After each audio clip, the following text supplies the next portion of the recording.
But I think the development of full artificial intelligence will spell the end of the human race.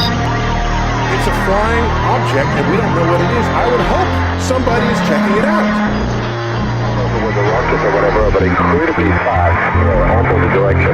It was too fast to be an airplane. I'm glad the Pentagon is looking at this, because if it poses a threat, I want them on top of it.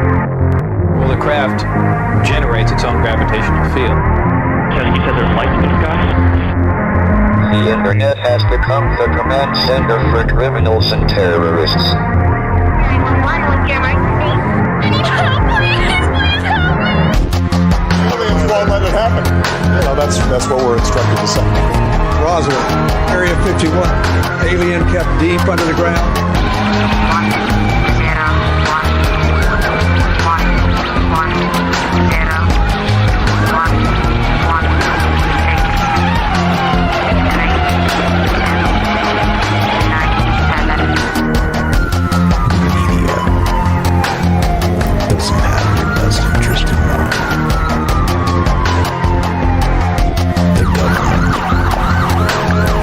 self-serving.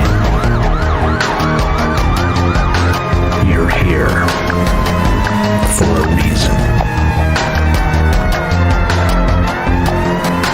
You're listening to Troubled Minds Radio.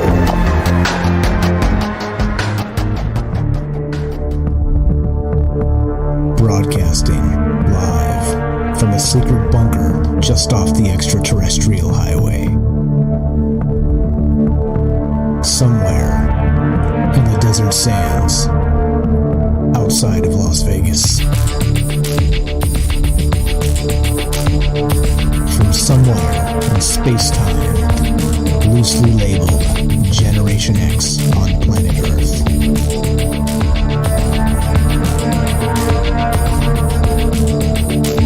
And asking questions of you in earnest into the digital darkness. Good evening and welcome to Troubled Minds Radio. I'm your host, Michael Strange, and hello to all of you who may also have troubled minds. This is the show where we get together Monday, Tuesday, Wednesday, Thursday, and talk about all the things we're not allowed to talk about, and you know what those things are. Of course, aliens, conspiracy, the paranormal, the government, academia, the 24-hour news cycle, propaganda, and the general feeling that we live in the upside down. Did I say this show is live? We're streaming on Rockfin, YouTube, D-Live, and Twitter, and of course we're broadcasting live on the Fringe FM. And as a result of that, we're taking your phone calls. As always, if you want to be part of the show tonight, give us a call at 702-957-1037. That's 702-957-1037. You can find the phone number and the Discord link at troubledminds.org, and it's all there, everything you need. Also join the other Discord at fringe.fm/chat, and that will give us what we need there, give you a direct invite, watching all the chat rooms and all the places, trying to keep up with all your amazing thoughts as we go through all of the things that are weird in the world, and not just the world, off-world, and string theory, and you name it, basically we're into it, and it's all over the place. Sometimes it's weird, right? You can find mysteries within, and you can find mysteries without, and kind of no matter how far you go, in both cases, it seems to be equally mysterious. And here we are, kind of in the middle of it. At least we place ourselves in the middle of it because we're people and experiencing our own conscious state and all the rest of that. But it is strange that the larger you go or the smaller you go, the more mysterious things do seem to get. And well, of course, like I always joke in the past, show me something big. You say, well, I don't know, a house is big. No, really big. All right, the moon is big. Yeah, that's right. Now we're talking. The moon is big. All right, and we're going to be talking about the moon tonight, and talking about the mysteries of not just within, but also without. We're talking about without or just outside the planetary sphere of the Earth. We've got our own satellite known as the moon, which everybody is familiar with. You can go outside, look up in the night sky, and see the moon, right? There's no mystery there. However, the plot thickens. The plot always thickens, doesn't it? And so as you go out and you look at the moon and you stare at the night sky, you got to wonder, right? People have said it's made of Swiss cheese. People have stated that back to the Apollo missions that they hit it with an actual some sort of a craft, and the moon clanged and rung like a bell.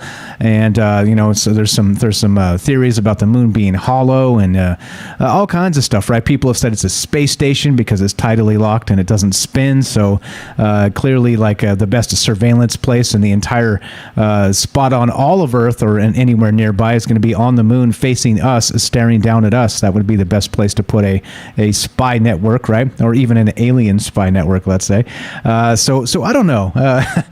There's a lot here because there's a lot happening with the moon, and not just in particular with we have the Chinese rover that spotted the mysterious object on the dark side of the moon. We'll get to that tonight, but also there's another bunch of weirdness happening with, of course, Space Force and the idea that the next level of militarizing anything isn't going to be low Earth orbit, which we've already done, by the way, with the killer satellites and all the rest of that great stuff. But if you go a little further out now, the next logical place would be our moon, and so lots happening there, and I don't know. So basically, there's a lot of theories. There's a lot of theories regarding the moon, even to the point where some people say it doesn't exist. It's a hologram in the sky. Some people say the Earth is flat, and all the rest of this, right? We're not going to get into all that tonight, unless you really want to. If you really twist my arm, maybe. But that's not really what's on the docket tonight. There's a lot going on. Of course, remember Donald Trump and Space Force and the rest of that stuff when he created that. And it was some pretty suspicious timing, I think, because we were watching that Oumuamua kind of come into the solar system there, which, Avi Loeb and some others have described as being a possible alien probe of sorts, with a light sail and all the rest of that stuff. And there's some things to back that up. There's actually some science to back that up, meaning, of course, that as Oumuamua kind of came in, and remember, elliptical orbit, so it kind of came in from above the flat plane of the solar system. It came in from above. It kind of dipped in past Earth, zipped by Mercury, around the sun, and then right back out of the solar system. So if you were going to send some sort of alien probe to Earth to kind of spy on us for a minute, that would be the ideal spot, right? To make sure it got a close pass to Earth so it could do whatever readings it needed to do, so the radio signals, or maybe scan our technology with some kind of a alien, who knows? I have no idea. All kinds of speculation here, which is, again, of course, what we do on this show. But I think the weird part is that, there's been whispers of that secret space stuff, right? Of an actual base on the far side of the moon. Because clearly, we've talked about this in the past, and, we talk about the moon a lot on this show, the moon and Mars and the rest of this stuff. Well, and the weird part is this. So if you were going to put once again, the moon is tidally locked, which means it does not rotate like the Earth does. So it's stuck. It's stuck there in orbit with the one side facing us, the Swiss cheese side that we always see, okay? But what that means is on the dark side of the moon, the far side, dark doesn't mean that it's always dark. I actually learned this in the process of doing this show. I thought it was always dark, like a knucklehead, because, well, I just thought that was a literal term. But it just means, it does get sunlight, but it just means the dark side of the moon, meaning that we can't see it from Earth. So it's always hidden from us, no matter what. And that's where there's a little bit of strangeness here, because, again, some speculation with not just the Apollo missions, and Buzz Aldrin has said some things about, and I'm not sure he's said these things. I think he's been attributed to saying some things regarding aliens on the moon, right? And telling the Apollo astronauts in the first moon landing to GTFO, like, you guys don't belong here, and you got to get lost. And there's that mythology and all the rest of this. It seems pretty strange that even though the moon is super close and we can see it with the naked eye, that there's still a ton of mystery regarding this. We've only been there, a dozen or 15 or something like that times, something like that with people, if that even, I guess. I didn't count them. I don't think that those details are that important, because like I always say, like I said in a short video we just did on YouTube not too long ago, a couple days back, NASA, of course, stands for Never a Straight Answer.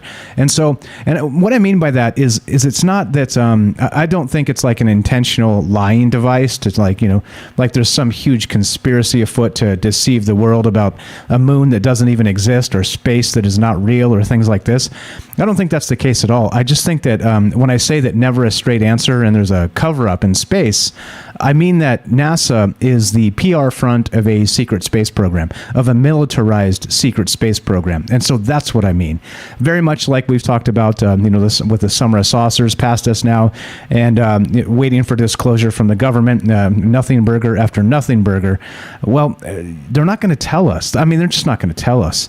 And so it's up to us. We was watching a UFO Joe's stream today on YouTube a little bit, and he was talking about this stuff. He was talking about disclosure and how the government and UFOs and all the rest of this stuff, and I don't know. I just don't have faith in that democratic process anymore, because it's not to the point where I want to denounce it all, but it just Washington is a gridlock crap show, and it's just what it is. So to expect them to do anything interesting or fun when they can't even do like ridiculous stuff, like ridiculous easy stuff like slam dunk stuff. I think that's a fool's errand. But anyway, I digress a little bit. But back to the moon. So point being is if we're talking about not just disclosure, right, from the government, we're talking about the moon itself and the militarization of such. Well, then what's going on the dark side of the moon, on the far side of the moon, right? We've had the Lunar Reconnaissance Orbiter zipping around the moon for a long time. So they say that the far side of the moon is actually pretty well imaged. But I'm not so sure that's the case, because we had recently, of course, with the Chang'e 2 mission and that U-2 rover, which I've said a few times now in the last week because it's making news again. If you remember, not too long ago, maybe 6 months or something, 6 or 7 months ago, this Chinese rover that was on the dark side of the moon in the von Karman crater, it actually found some sort of little what appeared to be, I don't know, like ectoplasm or something like this, like some kind of like slimy substance on the moon, right there on the ground, not on a rock or anything. And it had to kind of stop, and they stopped in his tracks. They turned it around. They went to investigate this thing. And what they told us, it was just a piece of ice that had frozen and looked sort of slimy, right? And so that's why they had to go and check it out. And who knows what the heck was going on with it. I don't know. Like I said, and I had said this in the video that we just did on YouTube as well. But if NASA stands for never a straight answer, what do you think the Chinese space program stands for? Ooh, never an answer at all, maybe. I don't know. So okay. So the weird part here is we're going to get to that tonight as well, the dark side of the moon and the Chinese rover and what might actually be back there. But there's a lot of theories here. There's a lot of theories about what's actually happening on the moon. And it goes back quite a ways, like back to the 50s even, where they had plans to actually put a base on the moon itself. So I think that's the weirdness, right? If we were planning for something like this in the 50s and they're telling us that we didn't go back and put all the rest of the stuff, we haven't been back to the moon in 50 years or something like this, 60 years, whatever it is. And, well, if they were making plans for it in the 50s to actually have some sort of moon base, and then, you put two and two together, recently it was reported that the Pentagon is missing $20 trillion. I mean, that would kind of line up with, one of those black budget projects, right? I mean, I don't have documents to prove that or anything, and I can't, grab a telescope and look at the far side of the moon. But if you're going to put a base up there, that would be the spot, would it not? I think it definitely would be. So that's what we're talking about tonight. Militarizing the moon. We're talking about the far side of the moon. We're talking about this Chang'e 4, Chang'e 4 actually, I think is what it is. And the mission by the Chinese with the rover back there, and how they spotted something mysterious. So we'll get to that stuff, and that's what we're doing tonight. So love to hear your thoughts on this. What are your theories on the moon? That's the question tonight. Again, like people have said, holographic moon. People have said it's a space station. It's hollow. It's this, that, it's the other thing. I don't know. What do you think?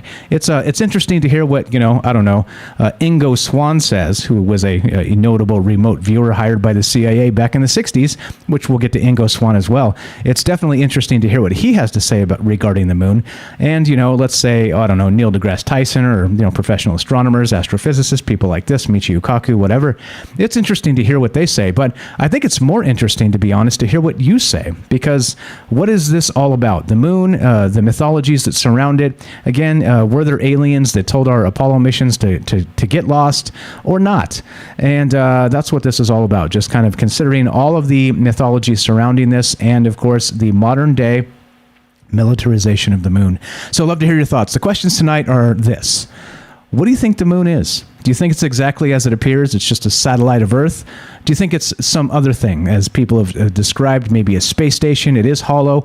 Or is it a hologram of sorts? Is it some sort of a psyop that's been around for a very long time, maybe even perpetrated by aliens to fool humanity forever? I don't know. We're willing to go all over the place, wherever you're willing to go, and that's why this is the show that is called Troubled Minds. We don't, no real agenda here, and my job is to start the discussion. Your job is to continue it and take it wherever you want it to go. So regarding the moon, what are your theories? That's what tonight is about, and we got some news stories and some other interesting tidbits to get to. But if you want to be part of the show, I'd love to hear your comments and your thoughts. 702-957-1037. That's 702-957-1037. Let's start here. Let's start with space.com. And this is what's happening now, right? Like this is, we live in a world where Oumuamua just zipped by and the rest of that stuff. And we've got this. With not just that, we got Space Force being announced around the same time. And then, here we go, from space.com. Military interest in the moon is ramping up. Yep. Cislunar space has recently become prominent in the space community and warrants attention, a recent Air Force research laboratory document states. Uh-oh. Uh-oh. There we go. The U.S. Space Force is not the only entity engaged in reflecting on the topic of how best to extend the military presence far from Earth. Other nations, such as China, are doing so as well. Parallel to air, land, and sea skirmishes between nations here on Earth is cislunar space, and perhaps the moon itself, an emerging military high ground and new territory for conflict. And that's a question mark. It's a question. This seems like a statement, but it's a question mark. Now, there's a variance of views according to experts space.com talked to. And earlier this year, the Air Force Research Laboratory distributed a primer on cislunar space, which I've got a link to that in the description if you want to check it out. A document targeted at military space professionals who will answer the call to develop plans, capabilities, expertise, and operational concepts for the region. Quote, cislunar space has recently become prominent in the space community and warrants attention, the document explains. And as the U.S. Space Force organizes, trains, and equips to provide the resources necessary to protect and defend vital U.S. interests in and beyond Earth orbit, the primer also underscores that new collaborations will be key to operating safely and securely on these distant frontiers. And that's right. You are currently aboard the Starship Troubled Minds, and our ongoing mission, that's right, to seek out strange new worlds. And there you go. That's what we're doing tonight. So I'd love to hear your thoughts on this. As we get going, militarizing space, what's on the dark side of the moon? Do you think there is some correlation between the missing Pentagon trillions and what might be on the backside there?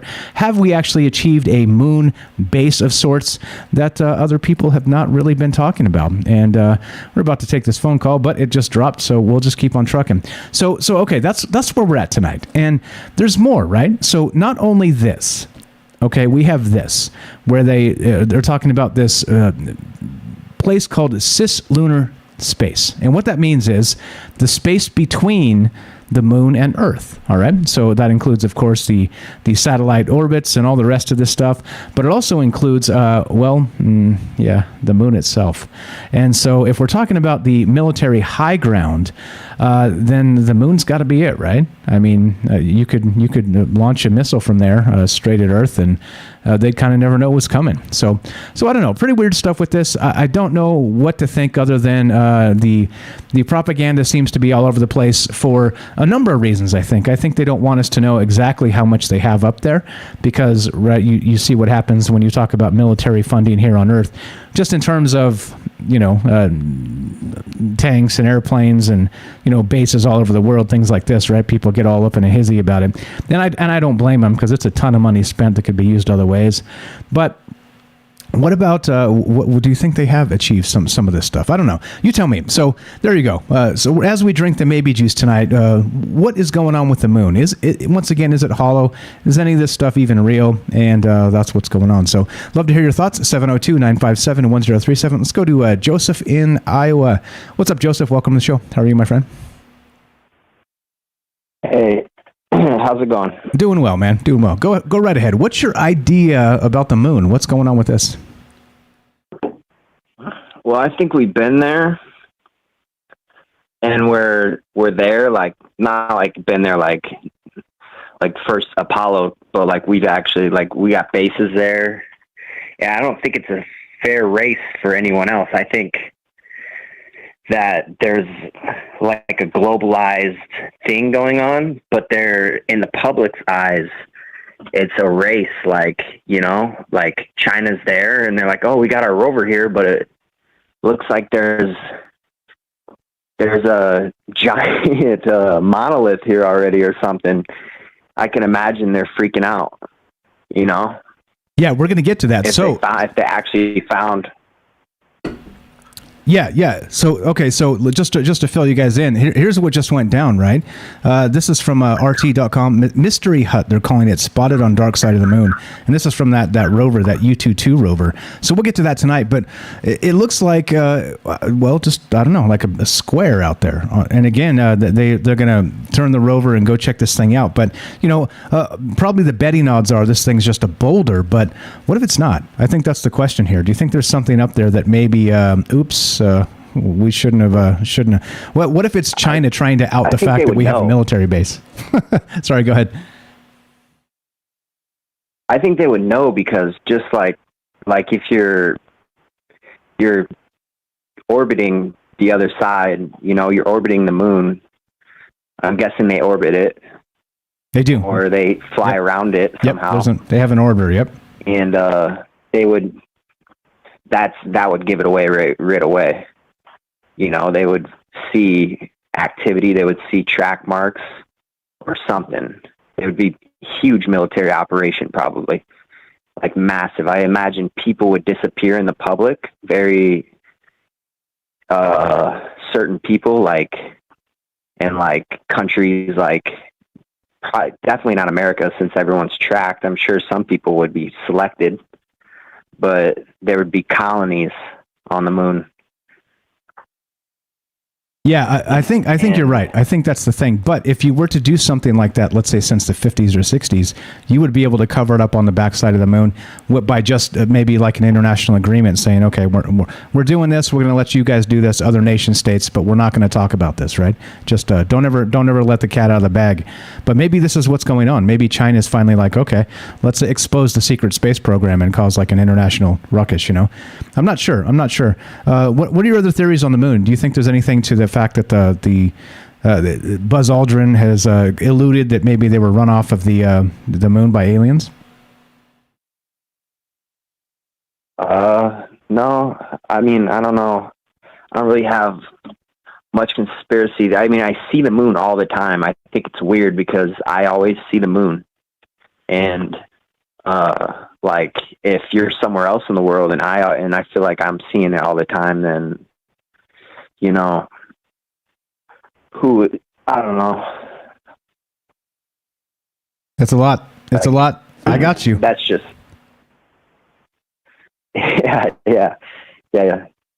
Okay, cool. We're running out of time. You're running out of time. You've got about 30 seconds, so go ahead and wrap it up. Pretty please, sir. Yeah, that was about it. Like, maybe like the space race is just made up, like in the conflicts, and like the high ground thing is just like they're trying to make it happen unnaturally, since they got it to happen and they got a little taste of it. It's like they're like, yeah, like they got a little taste of it in desperation when the wars were happening. So now they want to keep bringing that out, innovation, and so it might all just be a conspiracy. I think there's conspiracies everywhere. It's our job to determine which is a conspiracy and which is not. Thank you for the call, Joseph. You're the best. Everybody check out his YouTube channel. It's called Hydro Hose. I'll get the link in there in the chat tonight. Thanks so much for the call. Thanks for kicking us off, my friend. We'll talk to you soon. All right. Have a great night. There you go. 702-957-1037. That's 702-957-1037. We're talking about the moon tonight. Lots of conspiracies surrounding this, militarizing the moon, and the Mysterious objects spotted by the Chinese rover on the dark side. Don't go anywhere. More Troubled Minds, the moon, and you when we return. Be right back.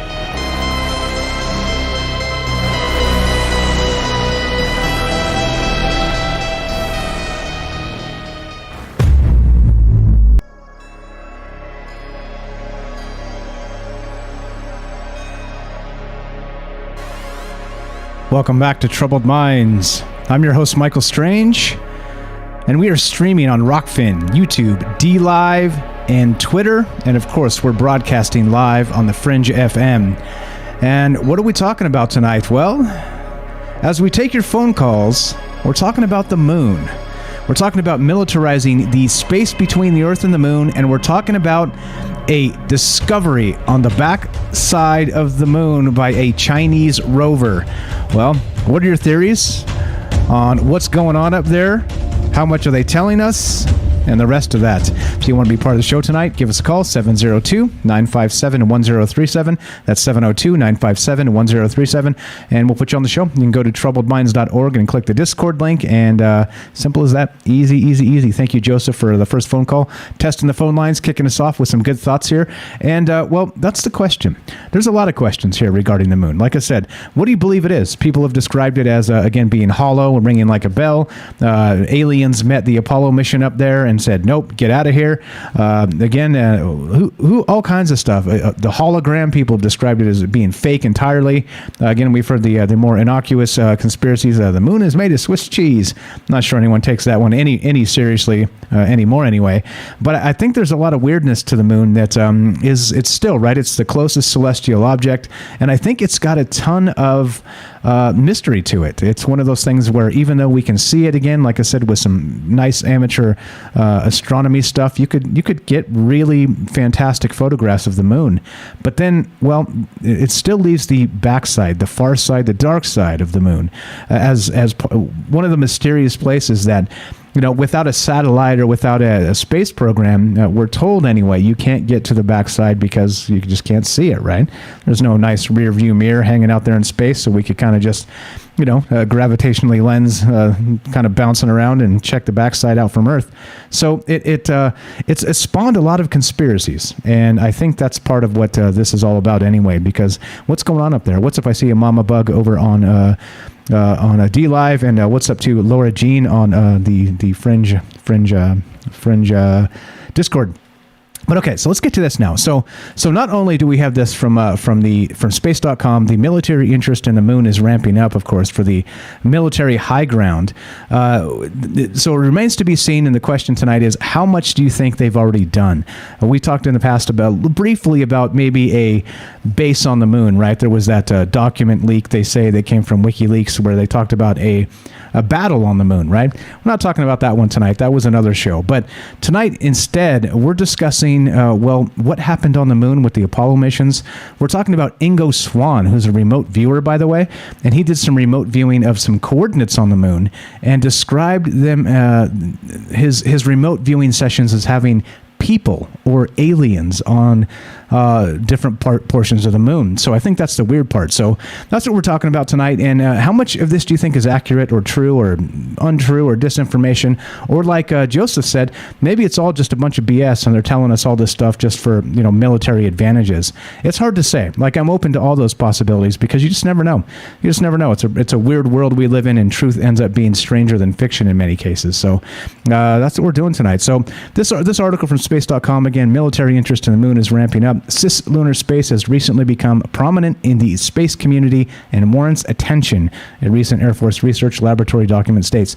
And here's that document. If you guys want that, I'm going to paste it in the chats. It is in the description field. As always, you guys can check my links and see that I'm not making this crap up. I promise you. There are sources for all the things I'm saying. Even if the sources are bunk, I leave that to you to figure out, because part of this is it's sort of a what would you call it? An exercise in conspiracy theory is what we always do, right? It's we talk about the mythology surrounding these things, but how true could they be? If they were true, what else must be true? So in terms of that, if the moon itself, all right, was some sort of secret, I don't know, maybe it is hollow. People have said it's an alien space station, right? People have said that that's not the thing. It's like an actual moon. We just have bases on the far side of the moon. Well, which brings us to this article. And this is a little bit strange that we have this just happening. And it's in the news and everybody's talking about it. This is from RT, which of course Russia Today, Russian propaganda, but it's not much different than any other individual that was reporting this, individual media company. So we'll just go with this. Mystery hut, they're calling it, spotted on dark side of the moon. Here we go. A Chinese Yutu-2 rover, YUTU-2 rover, has spotted an odd object on the far side of the moon, and it's been described in initial reports by media outlets as a mystery hut. Yutu-2 is now poised to take a closer look at it. The strange cube-shaped It's cube-shaped, by the way. The strange cube-shaped object was first spotted by the Chinese lunar expedition in November. China's science outreach channel R-Space reported. The rover detected the object on the horizon some 262 feet away. That'd be 80 meters. To the north as it was traversing the von Karman crater in the southern hemisphere on the far side of the moon. The press office at the China National Space Administration, the CNSA, published a photo of the object rising over the horizon against a background of dark skies. Few details can be ascertained from the photo, however, and the nature of the object remains unclear. The Chinese have expressed a strong interest in investigating this, quote, mystery hut. And that's what they're calling it. And the rover is now expected to spend the next 2 or 3 lunar days, the equivalent of 2 or 3 months here on Earth, moving towards the object while avoiding the craters that pockmark the far side of the Earth's satellite. Yutu-2 made its first ever landing on the far side of the moon on January 3rd, 2019, and has been moving around the 115-mile wide von Karman crater ever since. It is part of China's 4th expedition to the moon and the 2nd that has involved a rover. And, of course, the first to ever put a rover on the far side of the moon, which is pretty cool. I think it's interesting stuff. And again, right, some people say that none of this is real, that this is all just fake, and they have these pictures are from like a desert somewhere with like a green screen background and all the rest of this. I'm not sure I buy all that, but because I can go out and see the moon myself with my own eyes, right? Make my own determination. It is there in the sky. It is waxing and waning as the sun comes and goes and does its thing. And I have seen eclipses from the moon and all the rest of this, but I don't know. So you tell me, what's going on here? And what do we expect to find? So the other question, as we talk about militarizing space, the moon itself, Space Force, we'll get to Ingo Swann, his remote viewing of the moon itself and some of the things that they asked him to do. That's a pretty fascinating story, by the way. We'll get to that shortly. But what are your theories? As always, right? I could talk about this stuff all night. You know me. I've got a motor mouth and I just talk. But I'd love to hear your thoughts. That's the most important thing. That's the whole idea of this show ever since day one. When we first started Troubled Minds, it wasn't about hearing famous people talk about things. It was about hearing you talk about things, because the regular person is more important in the grand scheme of things than famous people. Just don't tell the famous people that. They'll get all pissed off. But I think it's the truth, and that's why we do it this way, kind of the everyman approach. I'm nobody. I'm just somebody who decided, let's do this. Worked really hard at it, and here we are. That's it.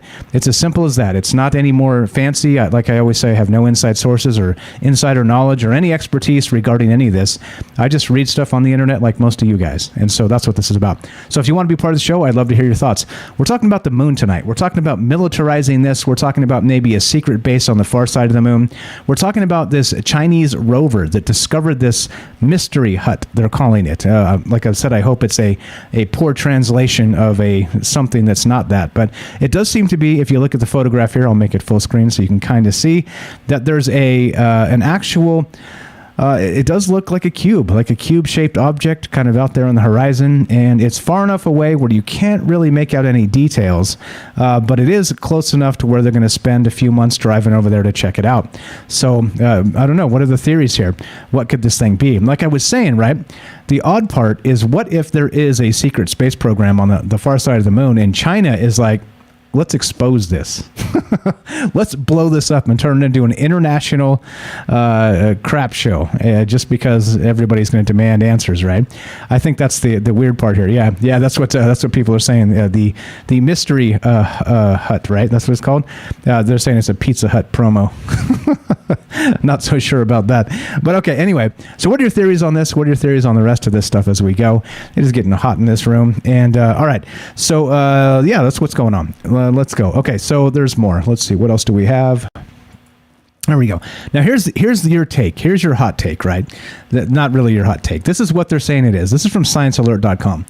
Mystery cube found on the far side of the moon is probably not an alien hut. Oh, oh, come on, man. But anyway, there's something strange in the lunar neighborhood. This is straight from the article. The exploration of the von Karman crater, China's U-22 rover has spotted a peculiar object on the horizon. In a very blurry image, it appears to be a cube-shaped protrusion in an otherwise relatively featureless landscape. On a post on social network Weixin, W-E-I-X-I-N, China National Space Administration outreach program, R-Space, referred to it as a mystery hut. Oh, all right. Was it built? Was it a home built by aliens after the crash and landing? The post playfully speculates. Or is the Pioneer spacecraft of the predecessors to explore the moon? Yeah, clearly, obviously. But anyway, so they're saying, of course, in this article that the answer is neither of those things, but something that we know the moon has an abundance: rocks. We won't know for sure, however, until U-22 can close the intervening 80-meter distance to study it up close, a process that will take another 2 or 3 months. It's partially because the solar-powered rover needs to shut down for the duration of the lunar night, which lasts 2 weeks, as well as when the sun is directly overhead to prevent overheating, and partially because the rover needs to travel slowly, navigating the hazardous, rubble-strewn, and crater-pocked lunar terrain. So that's what's going on tonight. That's what's on my mind. It's making all the news headlines, and everybody's like, ooh, the mystery thing on the far side of the moon. Yeah, it is, compelling enough to scratch your chin and think, what could that be? But I think the obvious answer here is a rock. However, right, it doesn't necessarily mean, because we've seen some pretty amazing things happen in the last several years, have we not? I think that's the bizarre part, that what if this is it? What if this is disclosure? What if they roll up on this thing and it is? I'm drinking some maybe juice here. What if they roll up on this sucker and it is an entrance to an alien base? Yeah. You tell me. I don't know. I would hope that it's going to be a little more exciting than just a rock here, but we've been disappointed before, just like the last one that seemed to be some ectoplasm on the ground that they drove by. Well, it turned out to be just some frozen ice, they tell us, frozen in water, and it looked a little slick or something weird because the sun hitting it at a particular angle. I don't know. I don't know what to think. Like I said, that's what, because, well, that's what we do. That's what we do. We're just considering all the possibilities here. So I don't know. What are your thoughts on this, on the moon, on the Apollo mission, on the rest of the stuff? We'll get to some of that as well. And we're going to get to Ingo Swann tonight. Ingo Swann, of course, was a remote viewer hired by the CIA back in the 60s as part of Project Stargate. And Project Stargate was basically a remote viewing program where what they do is they give you coordinates to a remote viewer, and they ask you to remote view those particular coordinates, okay? And so they used it for spying. This was part of a kind of an offshoot of the MK Ultra project. But so they had the two most notable and famous remote viewers contacted by the CIA to do this type of stuff were known as, one was Joe McMoneagle, was his name, and the other is the late Ingo Swann. And these guys apparently were able to remote view all kinds of crazy stuff, because what they were doing, of course, if you're trying to remote view, let's say in the Cold War, out at somewhere in Russia or something, right, for spying purposes, what they would do is give them coordinates, and then they would take the coordinates, they would do their remote view thing, and they would go view these coordinates. Well, they to make sure that they were honest, they kept screwing with them, and they'd give them coordinates on Mars. They'd give them coordinates on the moon and things like this. And there's a really bizarre story about Ingo Swann and how he began remote viewing on the moon and some of the amazing things that he saw. So we can add that into the mix too. What do you think about remote viewing? Do you think it's just a sham, or do you think there's something to it? And that's add one more question to the list of questions tonight. But that's what's on my mind. You can see militarizing the moon. We're talking about the secret space program, possibly. We're talking about maybe on the far side of the moon, a secret military base. What has this U-22 rover from the Chinese space program actually found? Isn't it odd that it's going to take us 2 to 3 months to drive over there and find out? We have these lunar reconnaissance orbiters. I tried to find the actual coordinates of this thing. I couldn't, because they don't tell you exactly where it is. It's just a photograph, and you don't know exactly where the rover is at this point in time. But I did try and find, through what we know, imaging of the moon. I tried to find this spot so we could zoom in and get spoiler alerts, but nothing going on. What's up, Steve? I see you on Discord. Test 1 2. What's up, buddy? How are you? But okay, so that's what we're talking about tonight, and it's going to take a couple 3 months. I couldn't get the actual coordinate to check it out from the lunar reconnaissance orbiter images, but if anybody can find that information, I'd love to see it. I'll keep, as you know, what we'll do on this show is we'll keep watching this as it develops. It's going to take a couple 3 months for them to drive over there, as they said. So, well, what is it in the meantime? In the meantime, we get to speculate anyway. And at least, we've got some evidence here. We're looking at a photograph, and it's a rock on the horizon, at least a rock. And it is cube-shaped. That's pretty interesting. Is there something to do with a cube? I'm not sure. I'm not so sure about that. But anyway, that's what's on my mind tonight. We'll get to Joe McMoneagle and, Ingo Swann, We'll get to him in the second hour here as we continue talking about the moon. But what do you think? Do you think there is some sort of military presence up there currently?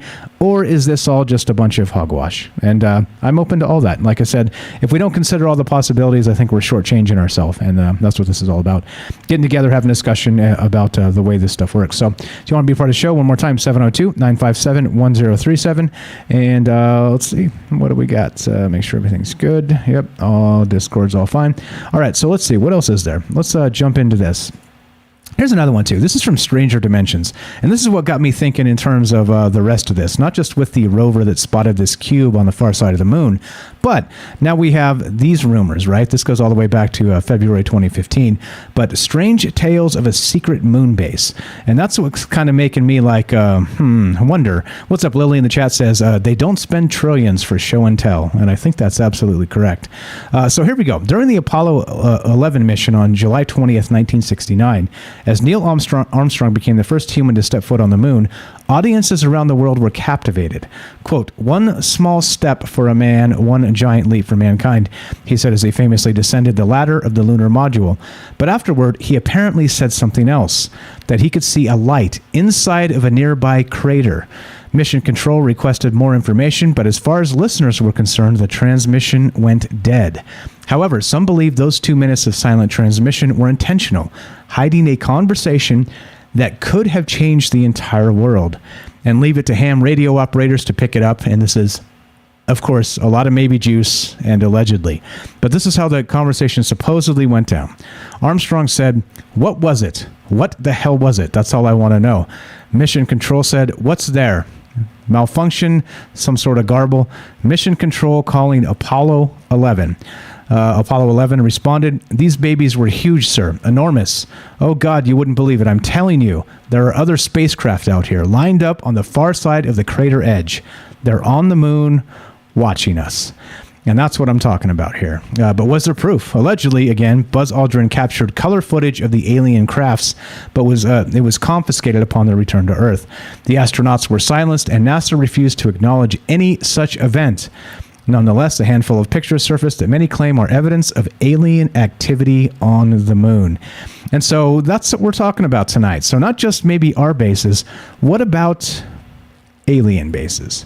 What about this story? This is again, you want to call this an urban legend, you want to call this a myth, you want to call it BS.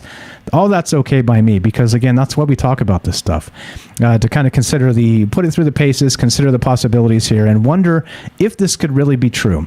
Have you heard this story, by the way, that the Apollo mission was actually run off, and we were told not to come back to the moon, which is why we haven't been back in a very long time. That's one of the stories, and I don't know what to believe. Like I said, I wasn't even alive then, so it's all secondhand, right? It's all secondhand information to me. So, and even third hand or fourth hand in some cases, because you're reading other people's accounts of other people's accounts, and then who knows? It's probably made up.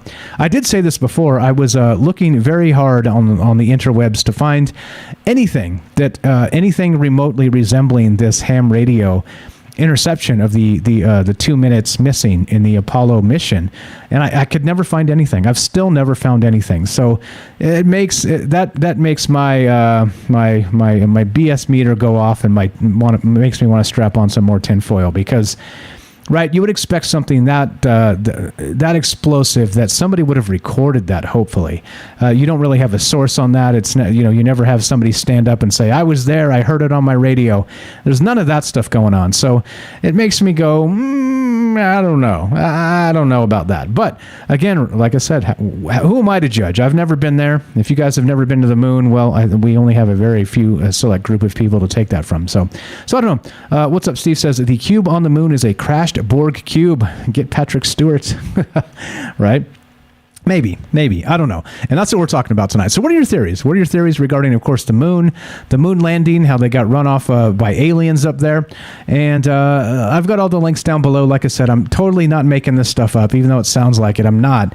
It's one of those things where it is sort of gone down as an urban legend, and it's turning into a mythology at this point, I think, because there is no actual direct evidence, as far as I'm aware, of this actual transmission that was sent to the Apollo astronauts, that they went offline for 2 minutes and they had like another chat on like a secret channel describing aliens and the light they saw in the crater. But it does have me sort of remembering this event and this folklore or mythology as it is, because of this U-22 Chinese rover on the dark side of the moon finding this mystery cube. It makes you wonder what's actually up there, what's on the dark side. Are they telling us everything? And if we can image this stuff straight from their lunar reconnaissance orbiter, are they redacting information? And that's what's on my mind. That's what troubles my mind tonight. And I hope that you guys enjoy thinking about these things too. So a lot of theories here. A lot of theories we're discussing. Again, military moon stuff, secret space program, bases on the far side of the moon. If all that's true in any capacity, is the Von Karman crater the place where they're going to find this stuff? The Chinese rover is just rolled up on this mystery cube, the mystery hut as they're describing this. And what about the aliens that told the Apollo mission not to come back? Right? There's a lot here. What about the moon ringing like a bell? Tons of stuff to consider. What's really going on actually on the moon? And that's what's on my mind tonight. So as usual, right? This is a conversation that goes two ways. I'm just kind of kicking it, talking, because I'm a motor mouth and I've got a microphone, and I'm on the internet and also on the radio. So that's what we're doing tonight. We're hanging out and kicking it, talking about interesting things. And tonight, that interesting thing happens to be the moon and this Chinese rover that found a mystery object. And of course, news that the Space Force is trying to militarize the space between the moon and Earth itself. And of course, the next step would be the moon itself. So, well, what are they protecting? What are they protecting against? And all the rest of that. What is the Space Force actually doing that the Air Force cannot do? Well, lots of questions here, and I wish I had answers. I'm woefully short on answers these days, but I think if you want answers, it's easier to tune in to many other people, because they'll just tell you the answers, won't they? They'll just tell you the answers, but I don't have them. But anyway, so as we get going tonight and talking about this and thinking about amazing things, I'd love to hear your thoughts. What's going on with the moon? What's happening with the military stuff? What's happening with this this urban legend, this myth maybe, that aliens told the Apollo mission not to come back? What's going on with that? Not only that, what's happening with the dark side of the moon? You tell me. Love to hear your thoughts. If you want to be part of the show tonight, 702-957-1037. That's 702-957-1037. This is Troubled Minds. I'm Michael Strange. We're talking about the moon tonight. We're talking about the mysteries, the mythology, and the truth, whatever that may be. Love to hear what you think. But for now, we're going to take a quick break. So don't go anywhere. More Troubled Minds, the moon, and you when we return. Be right back.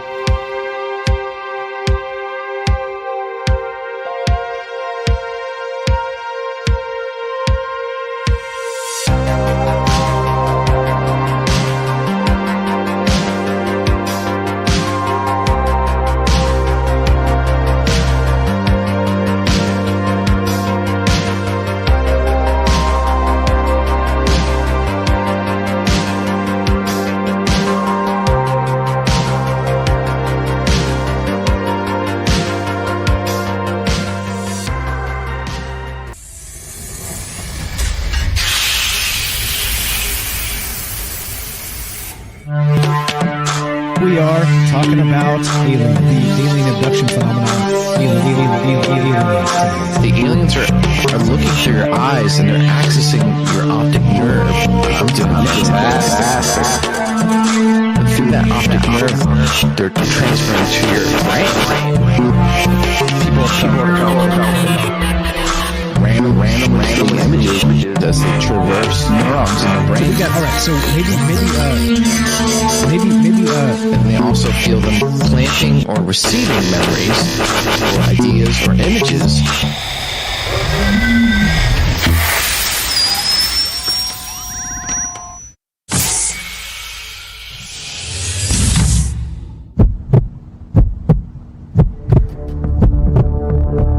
Broadcasting live from a secret bunker just off the extraterrestrial highway. Somewhere in the desert sands outside of Las Vegas. From somewhere in space-time, loosely labeled Generation X on planet Earth.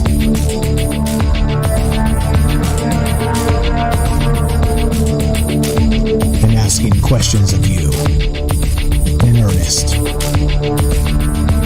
into the digital darkness. Good evening and welcome to Troubled Minds Radio.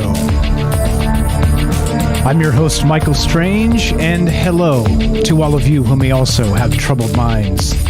This show's live. We do it on Rockfin, YouTube, DLive, and Twitter. And of course, we're broadcasting live on the Fringe FM Monday through Friday at 7 p.m. Pacific. And what do we do on this show? Well, I'm glad you asked. We talk about all the things we're not allowed to talk about. Aliens, conspiracy, the paranormal, the government, academia, the 24-hour news cycle, propaganda, and the general feeling that we live in the upside down. Tonight, of course, we're taking your calls as always. If you want to be part of the show, give us a ring at 702-957-1037. That's 702-957-1037. We'll put you on the show. You can also join the Discord at troubledminds.org. Click the Discord link. The phone number is also there. So if I read the number too fast or you missed it, just a one-stop shop. Everything Troubled Minds, it's at troubledminds.org. You'll find it all there. All the social media, the podcast, and everything else as well. All right, so what we're talking about tonight is the moon. All right, but not just the moon in the traditional sense. It's a nice thing in the sky, is it not? It's waxes, it wanes. It's nice to look at all the rest of that stuff. But there's a whole lot of mythology surrounding the moon, and there's news. So as we talk about mythologies, we're going to talk about remote viewing the moon from Ingo Swann and his take. He wrote a book called Penetration. Hold your jokes, please. But he was talking about actually remote viewing the moon. We'll get to that as we go tonight. But also there's some news about militarizing the moon. About that's the next place that we expect to see not only Space Force but different nation states, China, maybe Russia, who knows who else, India possibly, trying to get to the moon first and build a base so they can be first, right? If you're first, you're the best because you can start building your infrastructure up there. You can start setting up defenses against whoever might follow. All the rest of that stuff. stuff, right? So we're discussing that. But then also, at the same time, we have news of a Chinese rover on the dark side of the moon, the far side of the moon. It's tidally locked. It does not rotate. And so we can't see it with a telescope and in a traditional way from Earth. So we can look at the side that faces us, but the far side has been obscured, as it were, as it is, I guess. And so because we just can't see it. As civilians, we can't see it. So we have to take NASA and all these other programs at their word. They're telling us everything over there is just fine, nothing to see here, right? Very much like Mars in the same manner. And I'm not saying that like there's aliens, but you know, the ancient astronaut theorists do say yes. So that's what this is about. But so not only that, on the far side of the moon, we have this rover, the Chinese rover that just found this mystery object, and they're calling it a mystery hut. All right, that was the translation from the Chinese state media that put out the image. And well, what exactly do you think they found? Clearly, the easy answer is it's a boulder, right? That's what they're saying on Science Alert. It's probably a rock. Yeah, probably, right? But what if it's not? And that's really what we're talking about tonight as we consider all the possibilities, including, well, what about the moon? Is it a hologram? Is it real? Does it ring like a bell when you smack into it with the spacecraft? Were there aliens there that met the Apollo landing and told them to go away? All kinds of stuff to talk about here and to consider. And as we do that, 702-957-1037. And let's get your thoughts. Let's go to our good buddy Robert in Pennsylvania. Welcome to the show, Robert. How are you tonight? Good evening. Good evening. That idea that it's a rock is rather odd to me because I've seen plenty of pictures of the moon, and I've never noticed any rocks. I've seen crater peaks, but that's a smooth cube there. All right, that'd be the first rock I've ever seen on a picture of the moon. Yeah, so I was looking, actually. You were correct I was like, okay, this doesn't seem to be like, you know, because if you look at the horizon and even nearby this thing, there are no rocks. It's like the only thing that seems it's what makes it be out of place. And so on the front side, I don't know. I don't have, you know, super close pictures, but I have seen where they said that they had photographs of rocks from the Apollo missions. But again, right, some people say that was filmed by Stanley Kubrick. So who the hell knows, man? Oh no, we went to the moon, but I would have to. All this is my opinion now. All right, I'm not saying it's true or not. It's just my opinion. But my opinion is that the moon is definitely an artificial satellite. How could it be anything else when Apollo 12 crashed the ascent stage of its lunar module onto the moon's surface, and that's when it rang like a bell. And it rang like a bell for an hour. All right, that if that was a solid piece of rock, the moon, there would be no such thing. It couldn't ring like that. It couldn't ring at all. I think that, and it's interesting that they find this cube there. And I'm looking back on Stanley Kubrick's 2001: A Space Odyssey, where they found the monolith on the moon. All right, and I'm wondering if there's something coincidental about that. I also wonder why they don't put satellites with big mirrors and send them to the backside of the moon, just above the horizon, to catch the sun's rays and beam that light down on the dark side of the moon, and use terrestrial telescopes just to focus on those mirrors to see what's down there. I don't know. It just occurred to me why they don't do that. What do you think?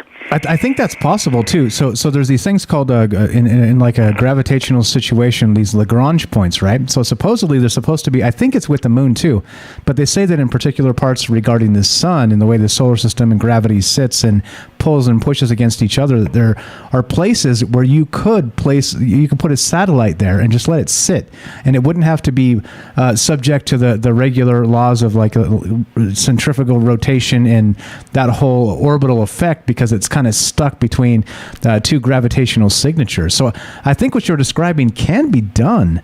Why? Well, I think as far as space programs go, there's a whole lot of questions on why.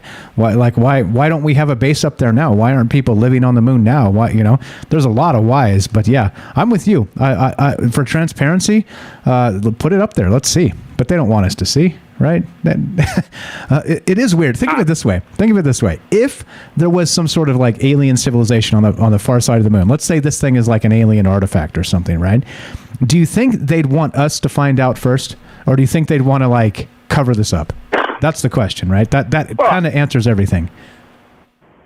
I think back a few thousand years ago, maybe as many as 25,000 years or 20,000 years ago, the ancient astronauts decided to move to the moon because their human creations proved to be murderous brutes, and they felt that it would be safer just to make some bases on the moon, just to and monitor the Earth from there. And I think that once we started landing on the moon, all right, that kind of ticked them off, all right?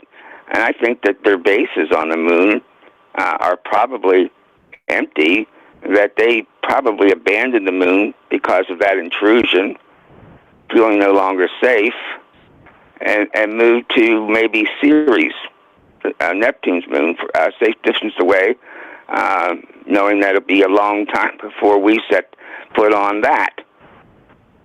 What do you think of that? Yeah, I think actually, if you were some sort of alien species trying to keep tabs on us, the best place to be would be the far side of the moon, because just as you described, it'd take a long time for humanity to even reach it, and then once they do, they barely got there, so you could just hop, skip, and a jump somewhere else.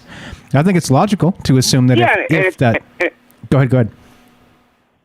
And it's good for us, because if they abandoned their bases on the moon to make fresh ones and at a safe distance, then we have access to their abandoned bases and maybe to their technology, and instead of having to go through the grueling work of building our own bases, we just occupied theirs. Yeah, well, and wouldn't that be interesting? What if this is actually the remnant of an abandoned alien base? Uh-oh. Sure. The plot thickens, doesn't it? Sure it does. But the most important point is that if that's artificial, which I think it has to be because it rings like a bell, who put it there? It's a good question. That's the big question. If it's artificial, it's hollow, who put it there? And what is it actually? What is it being used for? Yeah, lots of weird stuff. We put satellites. We put satellites up to orbit our Earth. Right? Who put the moon there to orbit our Earth? That's a satellite. It is. Actually, technically, it is. It's a satellite. I don't know. That's a good question. So what do you expect? So what is your prediction here? Even if let's say it's something anomalous and they can't explain it right away, do you think we'll get scientific data from this as they drive up and get closer? Or do you think they'll make up some excuse and say Epstein killed himself? No. The Chinese, the Communist Party of China is not going to be any more open to releasing such information than our own deep state. All right, they're going to keep that close to the vest. They're not going to share that. Yeah, I don't think Why they would would. they? Yeah, why would they? Exactly. If I think that's the danger here is we're talking about militarizing the moon and the space race and all the rest of this as well. If you're the first person out there, the first nation to find some sort of alien artifact, you actually have a lot more to gain by keeping it secret and studying the thing and all the rest of that, right? See what you can learn from it, technology-wise and everything else, instead of just letting it out to the outside world. And I think that's the obvious painful part. Yeah, go ahead. But don't you think it's interesting that even that much information got, revealed? That there was this strange thing that they wanted to send their rover towards to get a close-up view. Isn't that kind of peculiar that if they want to keep it all a secret, that they even released that to the information to the world? Yeah, unless, of course, through like some sort of orbiter, they actually have photographs and they know it's just a rock, right? And so they're just kind of teasing their space program for publicity. I could see something like that. But yeah, I think in the sense that if this is something, it does, unless, of course, it goes dark, right? If they say, oh, well, we stopped getting transmissions from the rover. That's the type of excuse I'm thinking might happen if this is actually something, right? So who knows? I'm with you. It is peculiar. Or they get close enough to it, find out that it is, in fact, an alien structure, right? And simply tell the world, well, we've got close enough, but it's really just a rock. Yeah, and I think, like I said, I guess the prediction is they say that it's going to take 2 to 3 months to get there to actually take a look at this thing. But at what point will they know it's a rock and then just kind of tell us whatever they want to tell us? I think that's the weirdness here. My goodness, those Chinese rovers do move slow, don't they? Yes, they do. I was thinking the same thing. I remember seeing astronauts in their dune buggies up there on the moon, flying around like they were on a California beach. Yeah, that's true, huh? They could get speed out of that. That's true. Yeah, they get speed out of that. What's the matter with Chinese? Again, everything takes a little bit longer than it seems, and it makes you wonder why. Definitely more wise, more questions than answers for sure. So if you got to make a prediction, I know James is waiting to talk to you. Okay, what's your prediction? Alien or just a rock? I think it's alien. Okay. I think that it's an antenna of some sort. And I get the impression it's almost translucent. Okay. All right. Good stuff. Now I know James is waiting to call. I can and I want to hear what James has to say about all this. So I'm going to get off the phone. I just wanted to have a small, comfortable conversation with Michael. Appreciate it, my friend. Thank you very much. Have a great night. Thanks for listening. Thanks for calling. You too. Bye. All right, there you go. Simple as that. That's Robert in I can't remember, but because I have the memory of a goldfish, but I think Pennsylvania. But the thing is, he's got a book called Stories from a Fractured Mind. He's an author. Check it out. Link is in the description. He doesn't call for me to plug his book. I just do because he sent me one and it's fantastic. You guys should check it out. All right, so let's go to. All right, so we're still talking about the moon tonight, guys. We're still talking about this far side of the moon, this Chinese rover, this mystery cube as they're calling it. What exactly is this thing, and what do we expect to find? If it is some sort of anomalous something, do we expect something to happen with the rover? It's going to just, we lost contact with the thing, and now we don't know. The rover went dead, right? And then, 2 years later, they're like, the rover fired up again, and this thing is just a rock, right? I could buy something like that for sure. This rock didn't kill itself or whatever. I don't know. Anyway, so looking to hear your thoughts on this as we talk about not just this, militarizing space. What do they have to gain? What's on the dark side of the moon? This has gained a lot of traction in the press, but it's possible it could be a publicity stunt, right? To just kind of advertise Chinese technology and their the fact that they're the first ones on the far side of the moon with a rover. So who knows? Again, I don't have the answers here, but looking to hear your thoughts on this. And one more time, 702-957-1037. That's 702-957-1037. Let's go to our good buddy James Salcedo of Salcedo Paranormal. Check out his podcast. He goes 5 nights a week and he talks about paranormal stuff. Check it out. Links in the description. What's up, James? Welcome to the show. How are you, my friend? I'm good. Great topic and great calls already. Thank you very much. And what do you think here? Did you get a chance to look at this photograph at all? And it's not much, but you can see something there. It definitely looks anomalous, doesn't it? Yeah, it definitely looks to be, like they said, a cube-shaped, whatever it is. So, yeah, that is interesting. I do agree that the logical, the rational explanation is probably that it's a rock, except also Robert brought up good points that doesn't seem like in the pictures, and I haven't looked myself, but I believe everyone here, doesn't seem like there's a lot of pictures of rocks anywhere else online. So that's interesting in itself.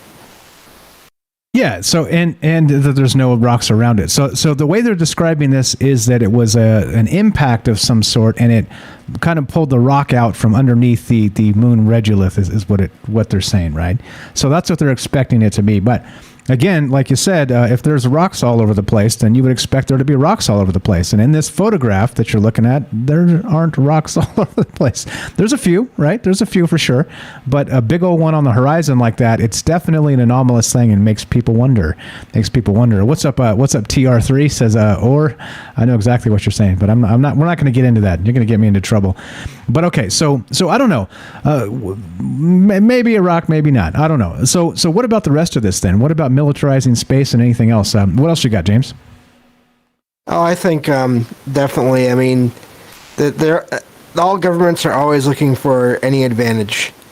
I think even if there was some kind of one world government kind of thing, there would still be the factions within it trying to get advantages. So it wouldn't surprise me if there's a lot more there than we think. So that just makes me wonder, do they know what this is already or not? And then if they don't, I almost kind of, in a way, I hope it's some kind of alien something or other. I think it'd be nice to actually have some news of something not normal, in a way. Right. Something that's not politics. Bring the aliens already, please. Can we just get to the aliens already? Kind of tired of all the rest of the propaganda. Can you imagine if they did announce aliens, how that would be propagandized? Like the Vatican trying to spin it, like the politicians trying to spin it, the China trying to spin it. You know what I mean? Like, oh boy. Man. Just the flood of information that would come out of that seems crazy. Yeah, I don't know. I think this is part of that weirdness that, as you know, we'll keep an eye on this stuff as it goes, and hopefully this Chinese rover doesn't miraculously go dead at the moment it's about to tell us what this thing is. That would be your standard cover up, right? Yeah, definitely. Yeah, and I do agree with all Robert's points about how it's odd that it's going to take that long to get there. That is hilarious that. There are supposedly vehicles going around the moon just no problem, but then now it's going to take months to get there. That is a bit ironic. Not only that, this is the craziest part. They say it's on the horizon only 262 feet away. That's if you hit a baseball out to the left field or right field foul pole, that's approximately 300 feet. So we're talking about from home plate to the left field or right field foul pole in most stadiums. I only know that because I'm a baseball junkie. But we're talking about just the length of down the first base or third base line to the fence. And it's going to take this thing 2 to 3 months to get there. What? Something doesn't add up, does it? That's interesting, though, because it makes you wonder about the size of the thing. I mean, you can barely see it in the picture, but I don't know. I'm curious about what it is. I mean, I don't expect to get any information, any actual information about it, but it is fun to speculate. And I've said this before. It seems like if we're going to go with fiction, it's either some kind of and I think someone in chat already said this, a Borg cube, which would be bad, or some kind of there's this character in Marvel called the Watcher that literally its job is to watch Earth, and that could be more interesting, but also bad because there could be other beings out there. If there's something that powerful there, then who knows what else is out there. Exactly, and I'm hoping too. I'm hoping there's something at least fun, at least to make people scratch their heads and go, well, it's a rock, but it's not a rock like anything we've ever seen, right? Starts to make you think about what might be buried beneath. I'm okay with that. Just give us something, man. Give us something. Looking forward to what they find here. But yeah, I'm with you 100%. James here, like I said, has a podcast called Salcedo Paranormal. Check it out. Links in the description. James, great stuff. You're the best. Appreciate the call. Thank you. Have a good night. You too, my man. All right. As we continue talking and considering all the things, well, what do you think? What do you think about this moon discovery by the Chinese rover? And do you think there's something to this? Do you think it's going to be a cover-up? You think it's a publicity stunt? What is going on the far side of the moon? And, well, what about this militarizing space? Lots to talk about, lots to think about, which is what we do. Part of having a troubled mind. There are no answers here, just more questions. If you want to be part of the show, 702-957-1037. That's 702-957-1037. This is Troubled Minds. I'm Michael Strange. Don't go anywhere. More the moon and you when we return. Be right back.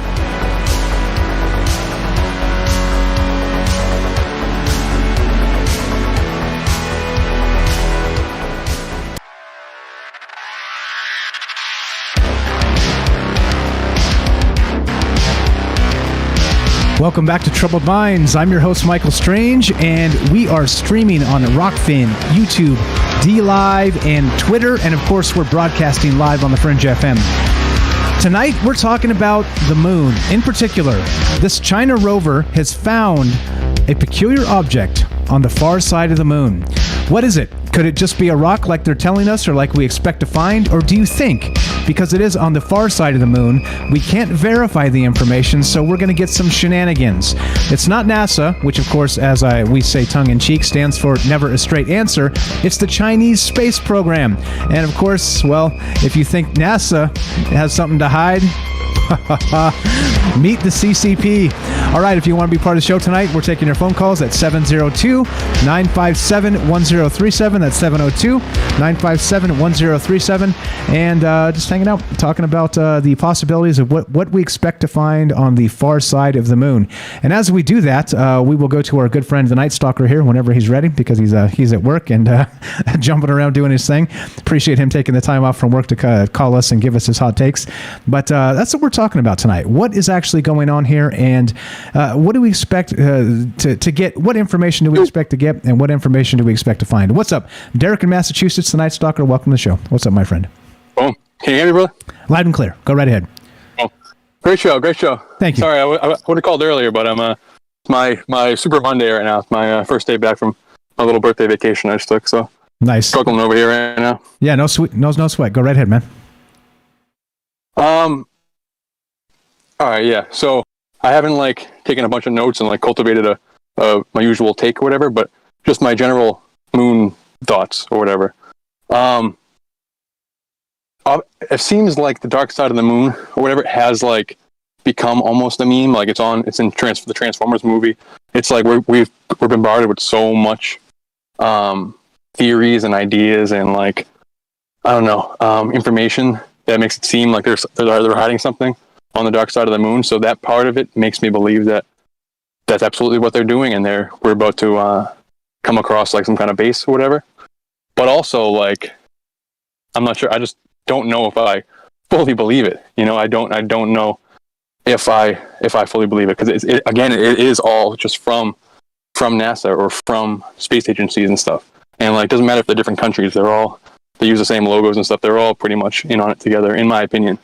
So the moon ringing like a bell thing is fascinating, obviously. And that was a great take from Robert, but I'm just not positive I believe it, because they could easily just tell us that it is. They can give us all this mythology that we can I don't know, kind of have wrapped around the moon for the last 60 years or whatever, more since the moon landing. I'm not sure. It's kind of weird. But as far as I was talking to Rivers earlier, and she was trying to explain to me what the U2 means, what is it in Chinese mythology. And apparently it's it's based around this jade rabbit who's almost like a assistant of this moon goddess, Chang'e or whatever. And I guess in the mythology, I'm just gonna kind of read it right here off like in the mythology, this jade rabbit is like trying to concoct like this medicine or these like pills for this moon goddess, so that like I guess for some reason this moon goddess is like trapped on the moon. So her goal for some reason is to get back onto Earth. So when I like see these NASA missions or missions, any kind of space missions, we've talked about it a bunch of times. Like Jennifer had a great like call about it like a few months ago about how all these missions, I believe, are like first and foremost rituals. Like I'm like pretty sure about that. I'm less sure about if there's any craft actually getting to the moon. Like I genuinely don't know. But in this mythology with this jade rabbit, this is from Rivers, and I'm kind of like bastardizing it a little bit to make it fit. But there's a moon palace that like this the jade rabbit, which is the U-2 and Chang'e live, and inside this palace, he's trying to like concoct this medicine for her so she can come back to Earth. And it's just a weird thing, like we've said a few times, that imagine this last like 20 months or 2 years or whatever is like put a bow on or ended by some kind of like alien announcement. It seems like I don't even want to say the word per se, but like Corona was the actual location of Roswell. There's just a boatload of like alien / virus like synchronicities that have been going on together. So now the idea that this mythological figure whose whole job is to like create this medicine or this some kind of pill, it says in the mythology, for this moon goddess, this like watcher type thing, this deity, that is watching the Earth from the moon, in order for her to come back to Earth. So that's the whole idea of like these watchers returning to Earth, or these aliens returning to Earth, or these whatever, you know. So if it's a ritual, I wonder if that's the angle, you know, this journey, this jade rabbit journey to this like mystical moon palace, you know, this mystery hut, you know. I'm rambling. No, you're good. The mystery hut. Pretty wild though, because Chang'e, of course, the goddess is stuck on the moon. Is what the way the story goes, right? So if this mystery hut is the thing, and we're going to stir the hornet's nest, where the hornet's going to fly to?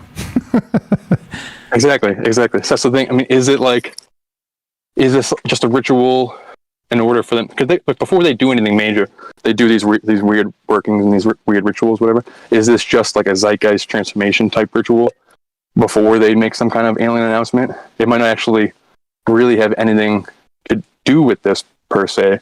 It might just lead us into some type of disclosure, especially with this whole Maxwell trial and everything. We talked about that before too, which that like we were waiting for some kind of alien announcement to be made, because that pattern has happened a lot with her and Epstein and all that kind of stuff. There's a lot of alien connections to that. So I was wondering, okay, here comes a distraction where they're gonna unleash some kind of weird task force or some new nugget to last us this next month or two, you know.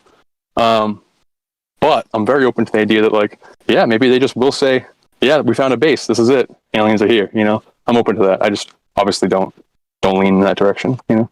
Yeah, well, you would expect for them to have, like I said, politicize it somehow, cover it up, all the rest of that stuff. You know what's also notable at the Ghislaine Maxwell case, that the Epstein stuff, is that I read today, and this was on Twitter, so unverified, but they're saying that the rumors are going around that trial is going to be over this week. So literally, 2 weeks is all they're going to give this thing. 3 witnesses, 2 weeks, and that's that. Like, you could go months into this and still have, you could be pulling name after name after name out of the Epstein hat, right? But isn't that the real inconvenient truth? Bizarre. So maybe that is absolutely bizarre, right? So maybe you're right that this is going to be the announcement, the thing they spin super hard, that maybe even imply the aliens are here to just get that out of the news cycle. I like the idea. Yeah. Exactly. It's possible. I mean, again, like we do. If we're looking for predictive programming and we're looking for these little clues and nuggets that they give us, they've given us a ton for the dark side of the moon. The idea that they do have stuff back there. And there's all kinds of, like, through the grapevine stuff, talking about the different astronauts saying that they saw something on the dark side of the moon. And I'm obviously very, very open to that. But also, like, I think there might be some kind of MK Ultra connection with this whole thing too. And that, what if they're just lying whole cloth? What if they're not like I don't know what they told us about a ringing bell, in order just to create a narrative. They're giving us these little pieces, these little clues, in order to, so we're fighting about different elements of something that might not even be the case. We've talked about it before, but there's all kinds of mythologies, especially like the older you go, that the moon is not a rock. It's like, it's closer to a portal. It's closer to some type of, maybe even a plasma, or something. Like Ketu and Rahu, I believe, is like the names of like the Hindu mythology, where they're portals. They open up on these important solstice days and stuff. And that, I believe, is encoded in the moon missions, for America at least. The Artemis mission and the Apollo mission essentially is like a Stargate logo with like, it's all like the elements of what I believe is happening with this like portal travel, with this like delta grid thing. The idea, like it almost confirms it for me that like that the moon is more so like a doorway, like a launching pad for them to go elsewhere through this, like the first gate you have to go out, you know? And if that's the case, if it's not something to land on, then all of it is fictitious and made up, you know? And that brings you to Ingo Swann, where, I mean, I know there's a lot of people who do like him a lot, but I'm big in the Chris Knowles camp, the Secret Sun camp, and they don't trust those guys, those remote viewers and stuff. They think they're all about the MK Ultra stuff. They don't, whether Ingo Swann and stuff is saying things that he genuinely believes, probably, but they're all like Uri Geller and that whole clique seems to be like very, very highly connected to these three other agencies in this MK Ultra program. So they might not know which way is up either, and just could be feeding the same narrative, you know? I hate always being in like the buzzkill about like because I don't think space is fake, and I don't think these things are like, I don't think it's fake, but there's just a lot of weird clues. So there's something weirder going on than just like there's a rock. I'm rambling, but like one thing I always say is like, when I look at the moon, like a full moon on a night, like I work overnight, so I have a lot of time to kind of my lunch breaks and stuff. Like I want to reach to it so bad. Like, and the idea that we don't have countless like crazy towers or crazy attempts by like other cultures to try to reach the moon makes me think that like obviously it wouldn't be possible. They wouldn't get there.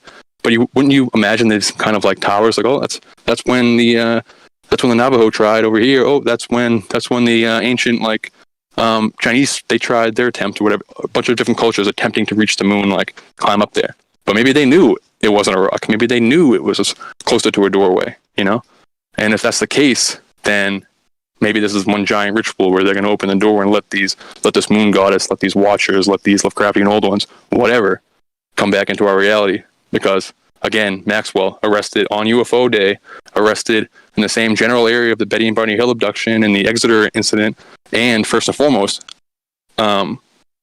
arrested in Lovecraft country, you know. Wow, Lovecraft country. And the MUFON guy arrested on the same day, right? On the same day, yeah, where he was arrested for some kind of sexual misconduct and stuff. So it is, and that's just like just with her. There's like other like Epstein and all that kind of stuff. There's a lot of parallels. So, yeah, a lot of maybe juice. I'm running out of time, but again, I'm very open to the idea that it is just more cut and dry. Yeah, we're about to stumble. Like China is not driving with America. They're about to blow the whistle. But if that's the case, if they're about to say that there's aliens, then. And they are. I believe they're in the same team at the very, very top. All the countries are kind of in the same team, especially when it comes to space. But let's say, for conversation's sake, they're not. If they are to like surprise, like give some kind of surprise, yeah, we found something on the moon announcement, and America is not cool with it, then we got a war coming. You know what I mean? But again, I don't believe that they're separate. I think like at least with space, they're all kind of in on it together. At least with whatever alien thing we're dealing with, they might be in it together. But I'll let somebody else come. I'm running out of time, but good stuff. Great stuff, Mike. Thank you very much. You're the best. Everybody give the Night Stalker a follow. He's got a YouTube channel. Thanks for calling, my friend.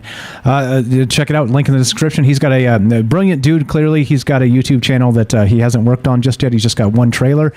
Do give him a follow, please. Let's inspire him to do some extra stuff, because we all love to hear from the Night Stalker. That's Derek in Massachusetts. Fantastic call. All right, so we're talking about the moon tonight, and not just the moon. We're talking about this weirdness of this dark side of the moon, right? Where Derek brought in the ritual spiritual aspect of this. Maybe there's and thank you to shout out to Rivers out there for adding that Chang'e is a Chinese goddess. Supposedly, as the story goes, what we're hearing is Chang'e stuck on the moon, and U-2 is actually a rabbit helper. And I do know that that tracks because I've played a video game called Smite. If anybody knows, it's based on all kinds of different gods from all the pantheons, and it throws them into a little battleground, and you fight each other from all the different gods, right? And Chang'e is actually in there, and guess what she's got? A little rabbit helper. And yeah, it all tracks. It all tracks with what I know. I don't know a lot about Chinese mythology, but I do know that because I've played the video game. So fantastic stuff. Thank you, Rivers and Derek. And we're still talking about the moon. We're talking about this mystery hut spotted on the dark side of the moon. What is this thing, and what do we expect to find? Do we expect anything from the Chinese space program? Is it like Derek said, like I've been maybe describing earlier in the night, is this when they blow the whistle, when maybe China's like, screw you guys, we're just going to let everybody know we're going to drive up on this thing, and it's going to be a doorway that goes down into the moon, and let's say there's a spiral staircase. Talk about rabbit holes. Holy smokes.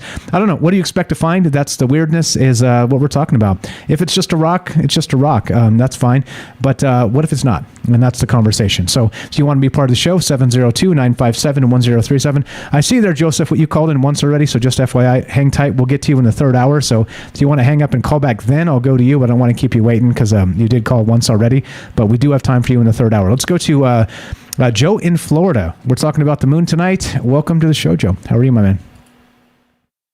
Not so bad. How do I sound to everybody? Because you sound muted when I was listening to the show on the phone. You sound well enough. You sound great. Go right ahead. Okay. I think it's the Nazi bell that somehow showed up there, or the Kecksburg UFO. Okay. But in all seriousness. Oh, okay. I was like, wait, come on, you got to tell me why. You can't just say, all right, go ahead. You're pulling my leg. Okay, all right. Go ahead. Well, it's totally curious that they're finding this now, because a couple of weeks ago we mentioned stargates and portals, and a couple of days earlier in the news, or in Hollywood news, they had talked about doing an update of the Stargate TV show. And in the Stargate TV show, the premise was going to be, if they do the show, that the Stargate would be public knowledge, to the world. So, leading into this, the synchronicity I kind of see is, has anybody seen the trailer to the movie Moonfall that's coming out in 2022? If you watch the trailer to that movie,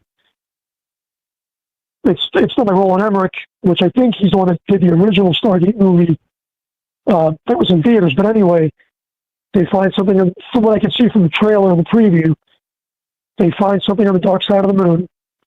It looks like the black oil that's like floating through space.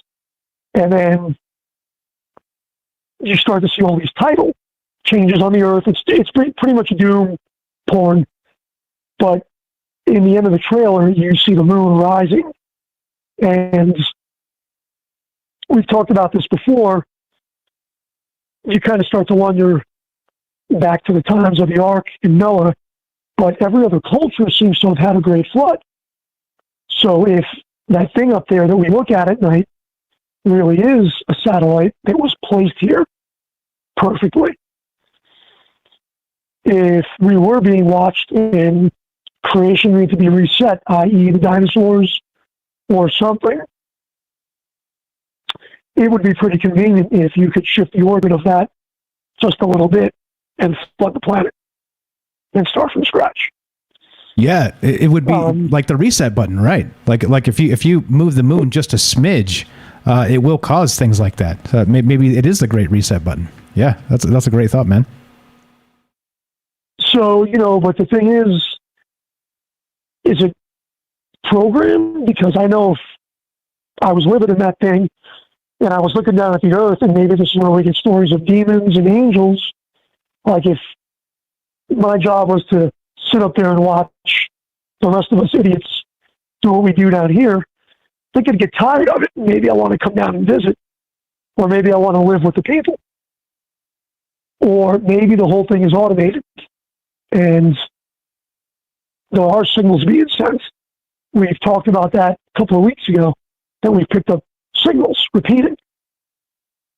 And who knows if that thing gets turned on every so often and something changes on the moon. I like it. It's I like it. Who knows? It's a guess as anything. And here's the thing. I mean, I love when Night Stalker called in because he gives like the ceremony of it, which is new to me. All the, what the Chinese believe and all of the, all the story and the legends and everything behind it, and the ceremony again. But we pass through the ceremony maybe into truth, into physical reality, into something that would happen. There are far too many. I'll leave it like this. I've seen more videos of the moon with things flying across it and things like that, where I'm like, that's kind of hard to dispel. That on the video, I looked at some videos. I'm like, it could be two rocks. It could be could be a Chinese restaurant or a Dollar General, like somebody says. Who the heck knows? But at 262 feet, we all thought the same thing. You said it. I was looking up what does 262 feet translate. It's not even half a mile. It's not even a home run, dude. It's not even that's a fly ball to the warning track. It's not even a home run. So exactly. So what are they looking at? First base? I mean, is it something small? Is it, because really think about it then. I mean, if you were out in the outfield, how would first base look to you? Yeah, or if you were laying on the ground, or like a tall first baseman. Yeah, exactly. I think that's the question, so, right? I'm wondering. Well, again, I'm wondering if the news is like in past things. I mean, all of us here, we're not that stupid, right? But the rest of the media, when they push this BS, oh, hey, look what we found. That's for the general public, and maybe they're testing reactions again. Just like, oh, look at the gimbal UFO. Look at this UFO. To us, it's old news. But to everybody else, maybe it's not old news. Or maybe they're just seeing how much they could pass underneath the radar, not to upset the public. I like it. Great stuff as always, Joe. We got about a minute left. So final thought here. Appreciate the phone call. Thank you for listening as always. Those are my thoughts. Maybe I'll call in after midnight. I don't know, but good subject. I'm glad you're tackling it right away because I was wondering. And anyway, have a good night. Keep looking up. Yes, sir. You as well. Fantastic stuff. Appreciate the call. Have a great night. Talk to you a little bit later. And that's Joe in Florida. Good stuff there. Like I said, hang tight, Joseph. We'll get to you at the top of the hour here. All right. So I don't know. As we get to the end of this, there's a lot, right? Is there some sort of ritual thing happening here as Night Stalker is described in like rivers with Chang'e and the Rabbit U-22? Or is this just some sort of publicity stunt by the Chinese space program? You tell me. And what do we expect to find? So as you know, right, with Troubled Minds, we're going to keep an eye on this. As always, we don't let this stuff go. All right. If this continues, we're keeping watch. We've time-stamped this. We did a show on it tonight. All right. And so we can go back months from now, weeks from now, whatever, and look back, and it's time-stamped. All right. So that's part of why we do this as well, because it sort of becomes a catalog of the news cycles that we talk about, and we can go back and say, just 3 weeks ago, blah, blah, blah. We were doing it then, right? And there's proof. There's proof because we talked about it. It's all there. All the things we said and talked about and considered. I don't know. That's what this is. But what do you think? Do we expect to find some weirdness here, or do you think, again, propaganda? And I think that's the question here. What's actually happening on the far side of the moon? And with Chang'e and the Chinese space program and everything else. As always, you guys know I don't have the answers. I wish I did. I really wish I did. But I don't. Because, again, I don't have any sources. I don't have any inside, Galactic Federation ambassadors. Shout out to Ryan Gable on that one. That's hilarious. He does that on the commercial. But I mean, the thing is this, right? Does it matter much? I think based on, just the distrust of government and the media and all the rest of the things, that's worthy of a conversation. And the reason why we're all in this weird state of unease is because the governments and the media and all the lies and all the BS they try and tell us. And that's why we do this. That's what Troubled Minds is all about. So we will keep an eye on this as it develops. If you're into it and you want to help the show, just spread the word. Appreciate it. Thanks for hanging out with us. Thanks for spending your time and energy. That's the most important thing. And as we finish, we're done on the Fringe FM. If you're listening to us on Fringe, stay tuned for Joe Roop Lighting the Void. If you're listening to us on any other platform, including the podcast feed, stay tuned for a third hour of Troubled Minds. We're going to get to Ingo Swann and remote viewing the moon and more aliens and stuff. So you guys know the drill.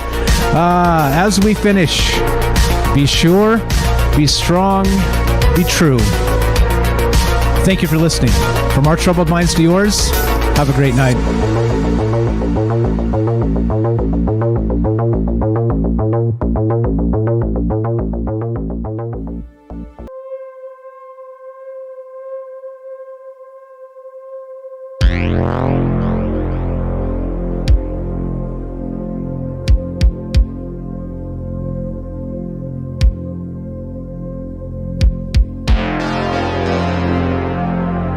Damn, I'm good. Bang on to the second. The radio does its thing. The radio ID, it says you're listening to the Fringe FM. And then it clicks over to 9 o'clock on the dot, and we disconnect from the radio. Thank you guys for being amazing, and thanks for spending your time and energy. Like I said, thanks for all the amazing phone calls and all the amazing thoughts. I see you, Joseph. Hang tight. We'll get to you as soon as we come back. The thing is this. We're still talking about this. We're going to get to remote viewing. We're going to get to Ingo Swann. We're going to get to some of this other stuff. And, well, considering that there may be aliens on the moon, so what if they do find some weird artifact? And what do you think? How would that go down, I guess? So keep thinking, keep dreaming, keep staring at the sky, keep listening. More Troubled Minds on the way. 2-minute break, 2-minute break. More Troubled Minds coming up. Don't go anywhere. Be right back.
Welcome back to Troubled Minds. I'm your host, Michael Strange, and we're talking about the moon tonight. We're talking about this Chang'e 4 and the U-22 rover as they're exploring the dark side of the moon. And they found what appears to be a mystery cube, a mystery hut, they're calling this. And again, that, as always, we're taking all possibilities into consideration. Is this some sort of bullshit propaganda, or is it some other thing? Is there some sort of alien artifact to be found? Is it just a boulder? Is it just who knows what? As described described by maybe Rivers and Night Stalker there that maybe there's some ritual happening. And Chang'e is a Chinese goddess that's trying to get back, trapped on the moon, trying to get back to Earth, and her little helper, the U-22 Rover, in the form of a rabbit, wink wink, is going to, open up the rabbit hole. You tell me. I have no idea what's going on with this, other than all the possibilities, and that's what we're doing. So we're still taking your phone calls. What are your thoughts on this and all the rest of this stuff? We're talking. We always talk about just as things develop, right? And we will watch this, but right now all we have is a little bit of speculation, a little bit of timing. Is this related to the Ghislaine Maxwell trial with the Jeffrey Epstein stuff? Which again, I heard today, and I don't know if it's true, that they're looking at ending that sucker Friday. That would be 2 weeks. That's unreal. Like most regular trials go 4 to 6 weeks, like large scale trials like this, like super in depth. But if they're going to end this week and then maybe go nuts on the alien stuff, it tracks. So we'll see. I'm always open to the ideas that you have this really weird shit with the media and the news cycles and them just using the aliens as a shiny object to kind of wash out, unflattering stuff from news cycles. But anyway, so we're still taking your phone calls as we consider this. We'll get to Ingo Swann remote viewing tonight. And we're still considering what they're looking at on the far side of the moon. What is this thing? They're calling it a mystery hut. It's a cube, etc., so on. I see you there, Kelly. Hang tight. Joseph's been waiting for over 30 minutes. We're going to go to him, and then we'll go to you. Taking your phone calls at 702-957-1037, troubledminds.org. Click the Discord link. Joseph, thanks for being patient, brother. Welcome back. How are you? Hey, I'm just listening. All right, cool. All good, man. So any thoughts here? Any other thoughts that you want to add? So I was thinking if they were already up there, the military, they would want us to fill in the gaps. They wouldn't want us to take shortcuts. They would want our system to catch up. They don't want to lose their systems. We got all these systems set up all over the place. So I just wonder which industry would be the first to go to space, and I think it would be the entertainment industry.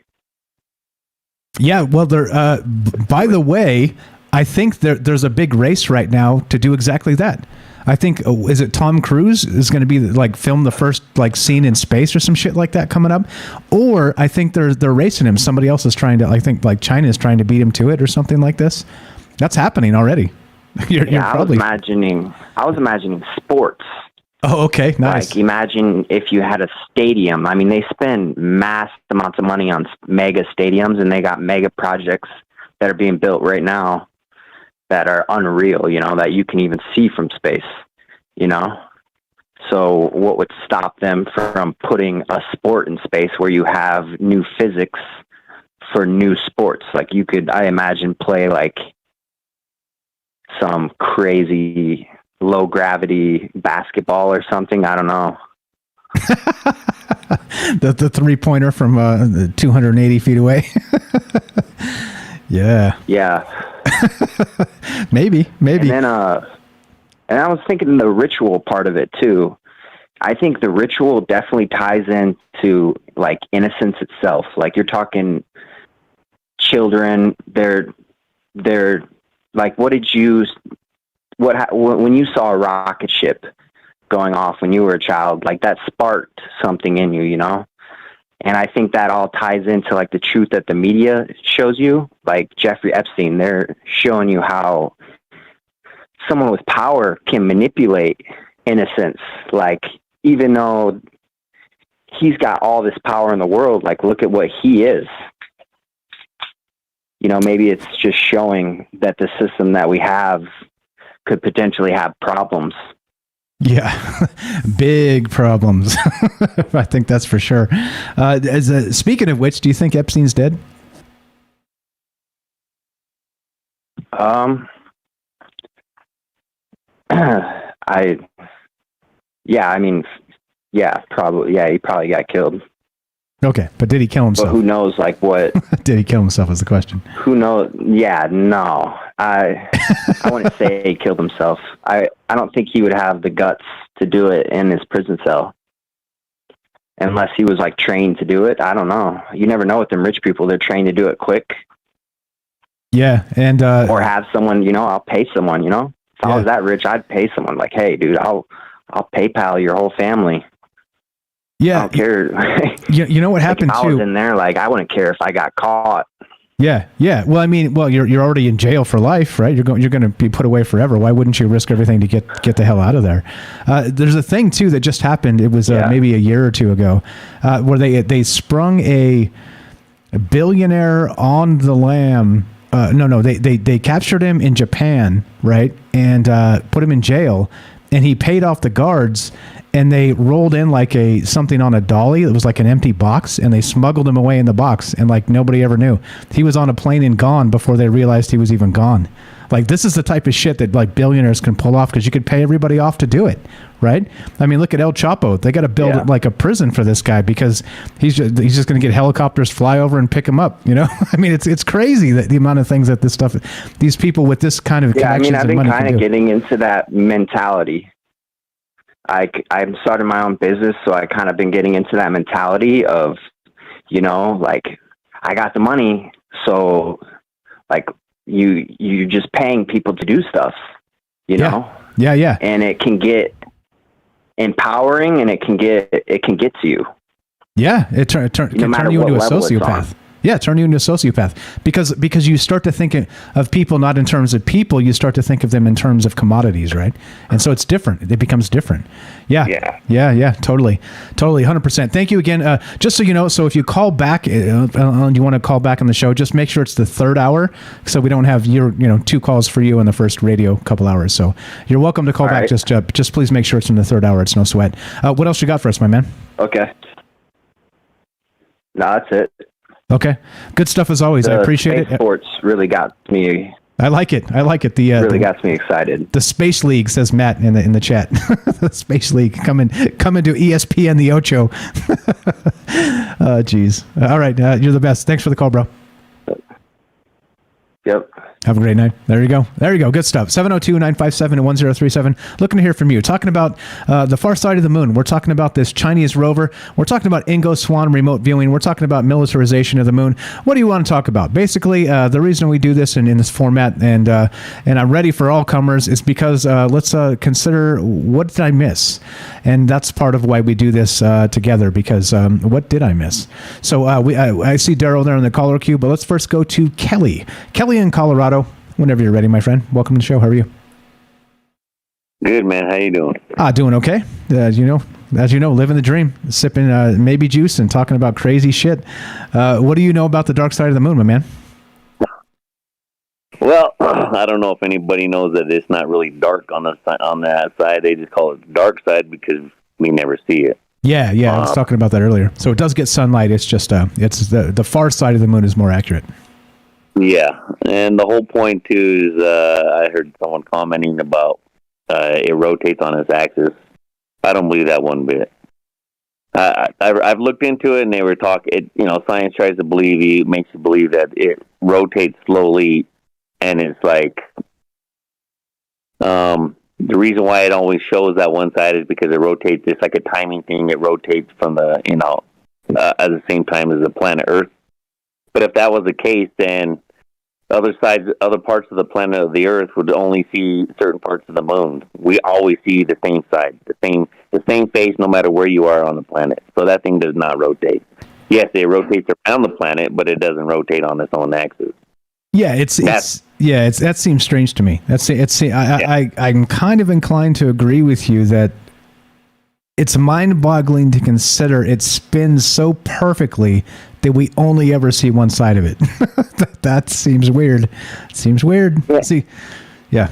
That's the impossible, because everybody on the whole planet, I mean, it just don't, because it's the size of it is how small it is compared to the Earth, and they're trying to say that it rotates. That's what I'm saying. Is so if that's the case, then China only sees one side of the part of the moon, all the time, than what we would see of the moon all the time. But it's not. Everybody sees the same side all the time. Anyway, back to that case. But I would just wanted to the whole thing about too, like I kind of have situations where it's to believe we didn't go to the moon specifically. Okay. And the only reason why I say that is because of some stuff that You're cutting out, man. You're cutting out. I was saying that a lot of footage, like where they're saying there's a vacuum right in space, and there's not supposed to be any noise. You're not supposed to hear noise. But when they have video of the astronauts, they're working, but then you can hear them pounding on something, and you can hear the ping, ping, ping, like steel on steel. If that was the case, it would just be a thud. But they got all kinds of stuff. But what's really intriguing to me is that how NASA says that they've lost every piece of information, every reel, everything that they've ever had on all of the moon landings. They've lost all the technology on it. And the moon rocks and the rocks they brought back, supposedly it's all gone. It's all missing. Well, some of the rocks that we supposedly gave to some countries, right, for like, I don't know, it was like some kind of hospitality type thing. They were saying here's a moon rock. Well, they had to test it, and they're saying no, it's fake. There's no, this is from Earth. So it's kind of weird, man. I don't know. And I kind of want to believe, but let's say that we did go there, right? And then you have Buzz Aldrin. What's interesting is that he always stuck to a story, about like them going and stuff, right? But except for one time when he was talking with a little girl, I don't know if you guys ever seen that, and she asked him a question, and his response was that we never even went. Yeah, I do remember that. He was very old at that point, though. So not to say right, but also to say right, like like the ghost that haunts the White House, that sort of thing. Like, you know what I mean? Like, you kind of, there's a point where, not to call him a liar, but maybe the truth leaves you at some point. I don't know. And he did say it. You were correct. He did say that. But I don't know. Again, like, we don't know what kind of state of mind he was in. Who knows? But he did remember. Isn't he also the guy that punched the dude in the head when the guy said, "You never went to the moon, you're a liar," and he like socked the guy, right? I think he did that as well. Yeah, he did that. God bless, man. Sometimes somebody needs to get rocked in the head. There's one thing that always intrigued me too, though, was the interview with all three astronauts when they came back. Buzz Aldrin and those guys. If you look at them, their attitude speaks volumes. You know what I'm saying? Because I don't know if you ever seen people talk about that too, but that is the most groundbreaking, the most historical thing that a human could ever done. Right? There's no excitement from them. They're just sitting at that table like, they lost a basketball game, or they're like thinking about, here we go, man, we're going to have to tell the biggest lie in the world, or that they did go and that, they was confronted by aliens and, they can't tell nobody about it. They're just sitting, pondering the thought that, of what happened. Because if you look at their attitude, I mean, they're just the way their whole body, I mean, that's speaking volumes. Yeah, I'm with you, and it could be right. I think there's a lot to it, especially considering like the last time we did a show like this about the moon, Jennifer called in talking about the ritual aspect, and like Night Stalker called in as well. They did communion, right? They did communion on the moon, kind of like they were reaching out, to God past the atmosphere, right? It's like they're a little bit closer to heaven sort of situation. So it seems like there are some bizarre religious connotations to this, and maybe that is a thing too. Who knows? And weird, the Chang'e moon goddess of China, and then the little U-2 rover that's going to crawl over to this thing and maybe open up the portal to God knows what. What do you think about that? Sort of the ritual aspect. Now that we've talked about that before, but like the whole ritual aspect, to me, that's like, that because that's all through the ancients, that they've been doing that for forever. And there was meanings behind that. I could go on for a while on that, through all that stuff. But what's interesting to me too, also, I just wanted to talk about was that whole Changi thing, right? Which is pretty crazy. But I was waiting to call in the third hour for that one too, because you know what's funny? What's weird is that even they even had the conversation about that on Apollo 11. Houston was jokingly saying that to watch out for the lovely girl, the lovely girl and the white rabbit. And the commander of the module pilot, Michael Collins, he replied back, "Will do. We'll keep an eye out for the bunny girl." And that was Apollo 11. What? That's actually a pretty interesting.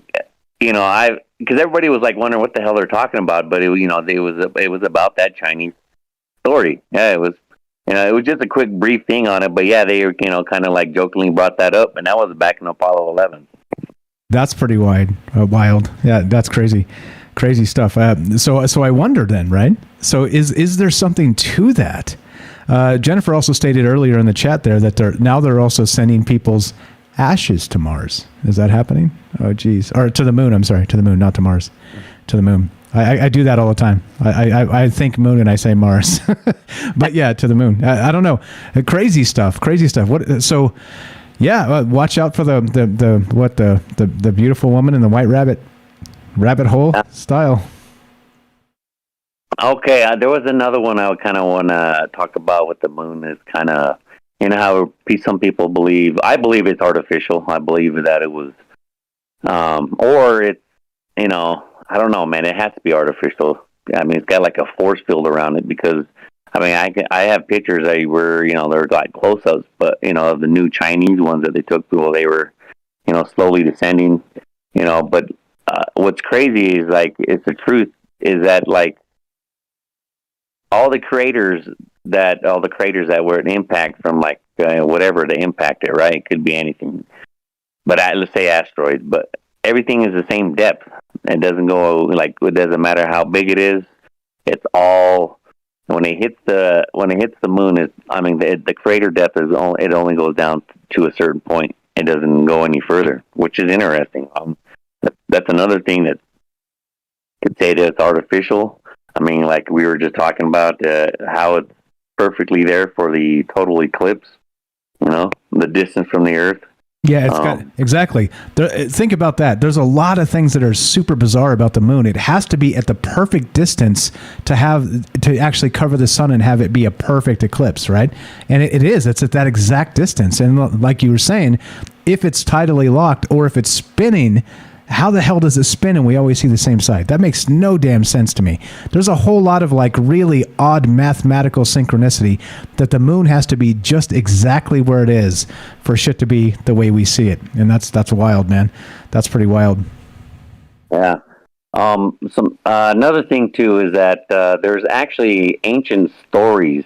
I think there's from the Aboriginals or Africa and Africa, but there's throughout the planet there's these ancient stories, and people say that the moon was brought here. There was times when it was just dark, when it's at night it was just dark. There was no moon, and that they were saying that the moon was brought here, and when it did come, it created a lot of chaos. So that's where you get a lot of they said flooding and earthquakes and whatnot, but they they use different terms.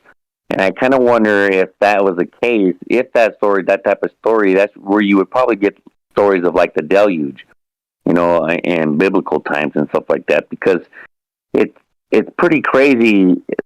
The one was one of the stories was that one guy. He was the African Movan Povai. Can't remember his name right now, but.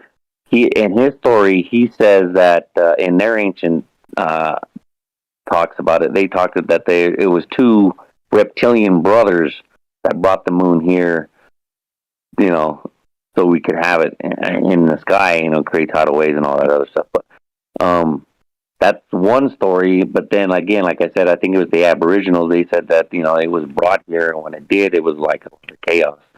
So I mean, I don't know, man. To go back to the old stories too, with the Sumerians, they said that there was actually Tiamat's moon, and then when all that happened, the destruction is kind of, split it in half. The head of is what this planet is now. But yeah, it brought the moon, even in that story, they said that they had to bring that moon closer to Earth so it could, they actually aligned it perfectly as well. Yeah, a whole lot of that stuff too. And then, like Joe was saying, with the floods and all the rest of that, if you just tweak the moon, one side to the other, you're going to cause a worldwide flood, right? Like it's going to be like the day after tomorrow type shit with like the, not quite the ocean crashing over the Himalayas, but it's going to be some kind of paradigm changing shit down here. So I mean, there's a lot to that, and if you're, I don't know. I don't have the answers clearly. I don't know what to believe because you just see so much of this that's probably a bunch of bullshit. But, it doesn't mean all of it is. And that's where the conversation lies. That's why we do this. So, yeah, great shit as always, my man. What else you got for us? That was about it. But, one thing was like, if, we were talking about let's say we did go to the moon, right? And then the aliens told us, a group of aliens told us not to come back. That's pretty interesting why we never went back. Right? And why did Von Braun, because he was part of the whole NASA thing, why did he just want to, go in a different direction then, right? Why is it that we never gone back to that destination? That's what's interesting to me, instead of we want to go ahead and skip to go to Mars. That you want to probably start, I would say, closer to the planet, and then, do like, planet or moon hopping, further out. But just to overlook it, it's pretty interesting that we just, stopped doing that in the first place. Oh, one more thing too. I don't know if there's a lot of people have probably seen this story too, where in one of the Apollo's missions that they found I don't know if it was a crash UFO or if it was in a building. They found that it was a girl that they found frozen on the moon, and they call her the Mona Lisa. The Mona Lisa, yeah, we talked about that a long time ago, maybe a year and a half, 2 years ago even. But yeah, go ahead. Yeah, what's interesting is that that whole that kind of ties in with that whole Chinese story, with the rabbit. How?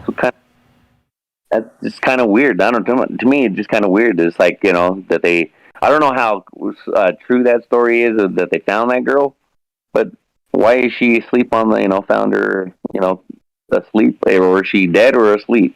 You know what I mean? Like maybe that's Chang'e, and they're trying to wake her up to bring her back. I see.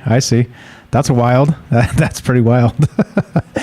Well, good stuff. You're the best. What else, my man? What else you got? Yeah, that's it, brother. That's all I got for tonight.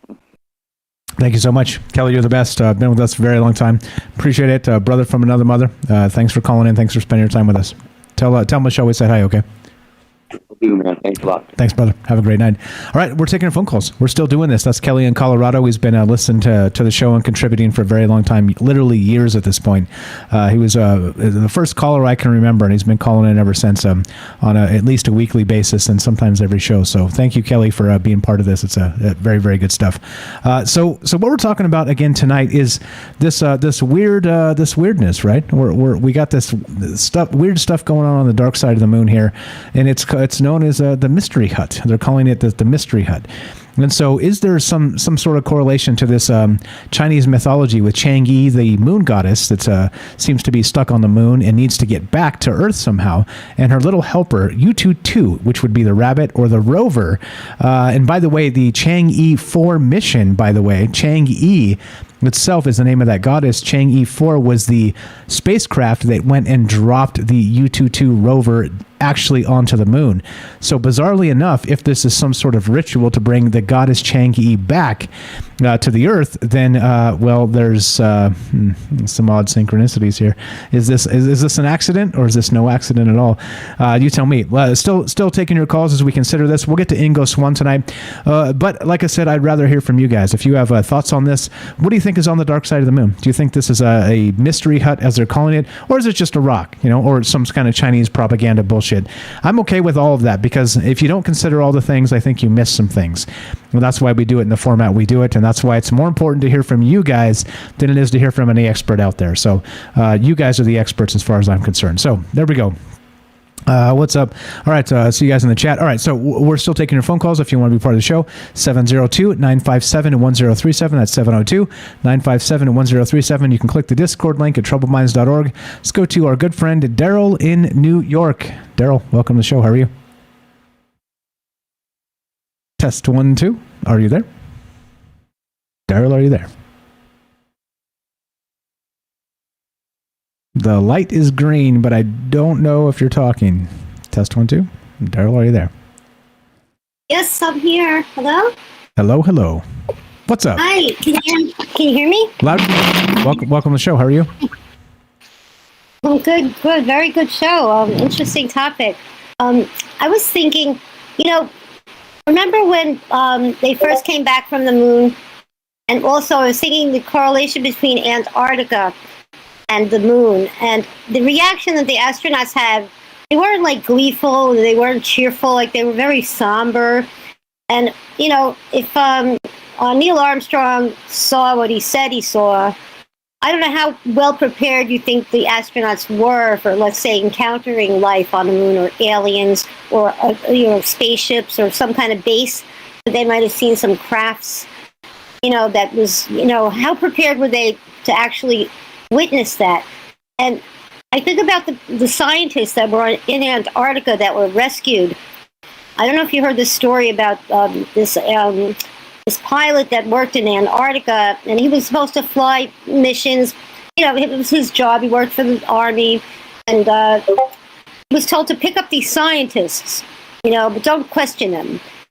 And apparently they had been missing for a couple of weeks. They were in a base camp and they were missing, but then they were suddenly reappeared. And when they picked them up, they were beyond somber. I mean, they could barely speak. They were absolutely shell-shocked. They were traumatized. Do you know this story? I do not, unless it's Admiral Byrd. Are you talking about Admiral Byrd? No, I'm not sure if it was Admiral Byrd. Anyway, we never heard from those scientists again. I don't know if they disappeared after their mission or what. This one guy who was the whistleblower discussed it, I think, with probably Linda Moulton Howe or somebody like that. I heard him on the radio, and it was a very compelling story, how he described their behavior and what did they see. And he had also flown, it was very close to the airspace that they're not supposed to fly over. There's a certain part of Antarctica that's a no-fly zone. And remember, at the during the election, right before the election, Joe Biden and I don't remember which astronaut, all these VIP people were flown to Antarctica for some reason. I don't know if you remember that during when Trump got elected. Suddenly, the most important day of the year, and all these people were flown to Antarctica for some reason to see something or do something there. That was very mysterious. You remember that story? I don't recall that at all. No. Have we diverged timelines? What's going on here, Daryl? Help me. No, I have to look. I'll look it up. And I'll give you some proof about it. That's okay. You saying it's good enough for me. I'm just saying that this is one I missed. And I talk about this stuff every damn night. It's crazy. You'll remember this. Once I show it to you. Yeah, it was this weird thing. All these people left town. I think it was either Neil Armstrong or it was Buzz Aldrin. I can't remember which astronaut, but they were all flown to Antarctica during the election for some reason, and nobody knows why. But gotcha. I'm thinking if we saw it, it's one thing to remote view a naval base on the moon, another one to really witness it. And I don't know how many of us would really handle seeing something like that in the flesh live very well. I think I would, lose my whatever. I would be very scared if I had to see that in person. And their reaction was very, based on their reaction and the astronauts, however well prepared they were, I don't think they were prepared to see that. The way they behaved, they had a ticker tape parade, and they just weren't that gleeful as you would assume they'd be after accomplishing such a milestone. Based on what they saw. So I think there's very possible that there is something up there. And then, I was going to just, I lost my train of thought, but I was going to, David Adair also believes that the moon does not rotate. And if David Adair says so, and your last caller, Joe, says so, I believe that too. You know, that's why we only see one side of the moon. It doesn't rotate. Also, apparently the moon is supposedly maybe some sort of interdimensional portal, and there are occupants, and there were occupants on the Phobos moon. That's the moon of Mars, and apparently reptilians just liberated it recently. So, apparently there's so like humans there. I don't know if they liberated, where they liberated to. Supposedly the reptilians had something to do with our moon, and then had something to do with the Phobos moon. So I don't know why they liberated that moon, liberated the people, or liberated the moon. It's released from Mars. I'm not sure what they had to do with that. But anyway, I think that was about it. Okay, good stuff. Can you do me a favor, Daryl? When you find that link, just drop it in the Discord. I'd love to see the stuff you're talking about there, because it does not ring a bell to me. Maybe my head is the moon, and the bell's not ringing this time. I have to find it. But it doesn't ring a bell. Please drop it in the Discord. You're the best. Sudden. You're the best. Daryl, I'm telling you, Daryl was in the hospital just a few weeks ago and not sounding herself. And Daryl, I will reiterate, you sound fantastic. You sound very much like yourself. I hope you're doing well. You feeling better? Getting there. It's a process, but thank you so much. It's good to be recuperating. Nice. You definitely sound like yourself again. So you for a minute there, you sound a little like you were limping, but you don't sound like that anymore. So glad to have you back. Thank you so much for the phone call. Thanks. It's good to be back. Can you leave me here for a second? Yeah, you're welcome to stay there. Just go ahead and mute up. You can stay there the rest of the time. You're definitely. Awesome. Thanks a lot. Thank you. All right, so we're taking your phone calls. If you want to be part of the show, we're talking about, again, like these secret space programs. Are there rituals? What's going on with the Chang'e and the U-22? Is there some sort of something happening here? Is there, as on Stranger Dimensions, strange tales of a secret moon base? We haven't even got to Ingo Swann yet, where he remote viewed actual civilization on the moon that sort of lives underground, whether it's going to be aliens or people or both. All kinds of pretty crazy stuff here, but who do you believe? I guess that's the question, right? Who exactly do you believe? If you consider that there's things we don't know. I think that's for sure. And so by them being not very transparent with us in regards to all the things in space, because, well, that's what happens, right? Then we get the fractured stories. We get broken narratives. We get plot holes, right? And as a result of all of that, it makes us wonder, like, what we're told is what we're told, but kind of going out and staring and using your own eyeballs on your own brain, some things don't seem to make sense. And so that's what we're talking about. We're talking about the moon tonight, talking about secret tales of the moon base, talking about Ingo Swann remote viewing, talking about maybe aliens over there. What do you think is on the dark side of the moon? Do you think it's some other alien artifact that this rover is about to find, and it's a portal to who knows where? Chang'e's going to come out of there and fly to Earth, and this is our great reset? Or are we just way off the rails? Because that's okay. It's maybe juice night because it's Monday through Thursday, and we're doing our thing talking about this. So love to hear your thoughts. 702-957-1037. That's 702-957-1037. Let's go to Jennifer in Missouri. Welcome to the show, my friend. How you doing tonight? Go right ahead. Hey, yeah, I don't know what it is either. You know, when I'm thinking about it, though, I had some thoughts about it. Sure. So the cube, it's a cube on the moon. And if you look, it makes me think immediately of, like, Mecca and the little Jewish hat cube and the references to the cube all the time, in pop culture and stuff. And skipping away from that real quick, the ancient Sumerians and the Akkadians, they worshipped the moon, and they thought that the moon was the father, and they called it Sin or Nana. And supposedly, this is kind of weird about the other story that Rivers was mentioning in Night Stalker we're talking about, that the sun, which was, I think, the moon was the father of the sun in their belief system. And his name was Utu, which is kind of weird, like with the Utu reference about the rabbit.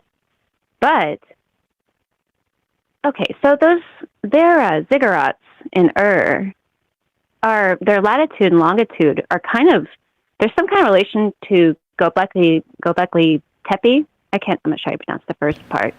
And that's supposed to be dedicated to Sirius, the dog star. Some people call that too. It goes into some of the Black Sun mythos, people claim. And then if you think about like the ancient astronaut thing, and if these temples, if they were maybe like launch pads or something, or landing pads, people have mentioned that with the ancient alien bit. And because of their fixation on the moon in this ancient culture, these first civilizations, what if that is like a symbol of the cube? Like, what if that is the cube? Or, you know, a remnant of it. People talk about, too, that there was a theory running that the moon was a part of the Earth at one point, and that it actually came off of the Earth, and it was a part of, that's how it got there. And that's not a mythos, that's a scientific, you know, theory they run with sometimes. What if that's I don't know, or either it was, I mean, it's a quarter of the size of the Earth, the moon is, they say. If we're running on the idea of this, that it's a solid thing and all of that, I wonder, you know, if everything was completely destroyed except for a few things. And if the people had gone underground, it would be reasonable that, could they somehow survive that? I have no idea, and still be inside. Or did they travel there? Were they able to do that? When you think about talk about the Anunnaki and everything, people think it might have been like the first of mankind. There's some theories about that. And think about the Neanderthal, and there are theories now in archaeological circles that the Neanderthals may have been living for, you know, hundreds of years, a couple hundred years, that kind of thing, and may have had very large brains and been sailing and all kinds of things. What if these were what if the ancient Sumerians and Akkadians weren't us, but were these Neanderthal, these Anunnaki people, technically? And what if they had somehow managed to be traversing back and forth? And what if this thing about the cube, what if they knew about that cube up there and replicated it down here? Because the story about that cube has to do with like a stone falling to earth and becoming worshipped. That comes up in a lot of different mythos too. And it happened in the cornerstone as well. That's and that true. kind of goes into the weird stuff about the what was his name? I don't know. But anyway, though, I just wondered about that. Like the cube, what if it's symbolic of the cube and the moon? And it was very important to them back then. It's still important today, and everything we have is built off that idea.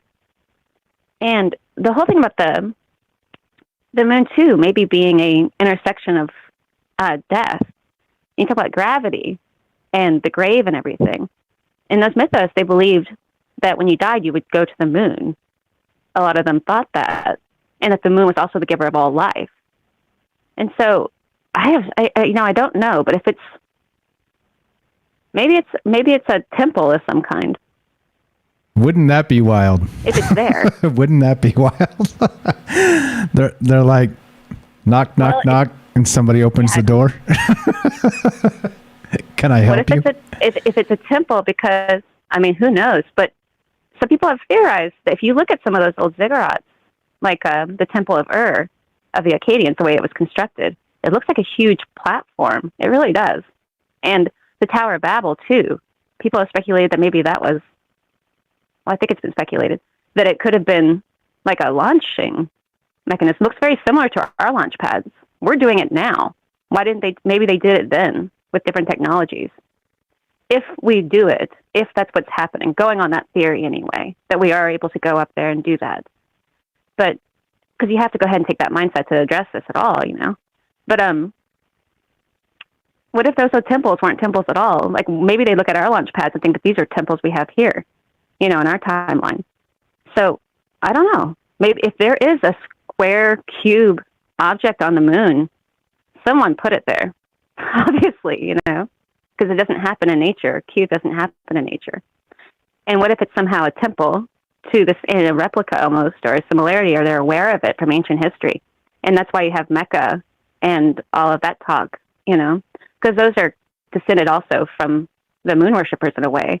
Like Mount Sinai would technically be worshiping the moon, you know, and Moses had the horns, the crescent, and, you know, he went up on Mount Sinai to do all that and came down and shone with horns.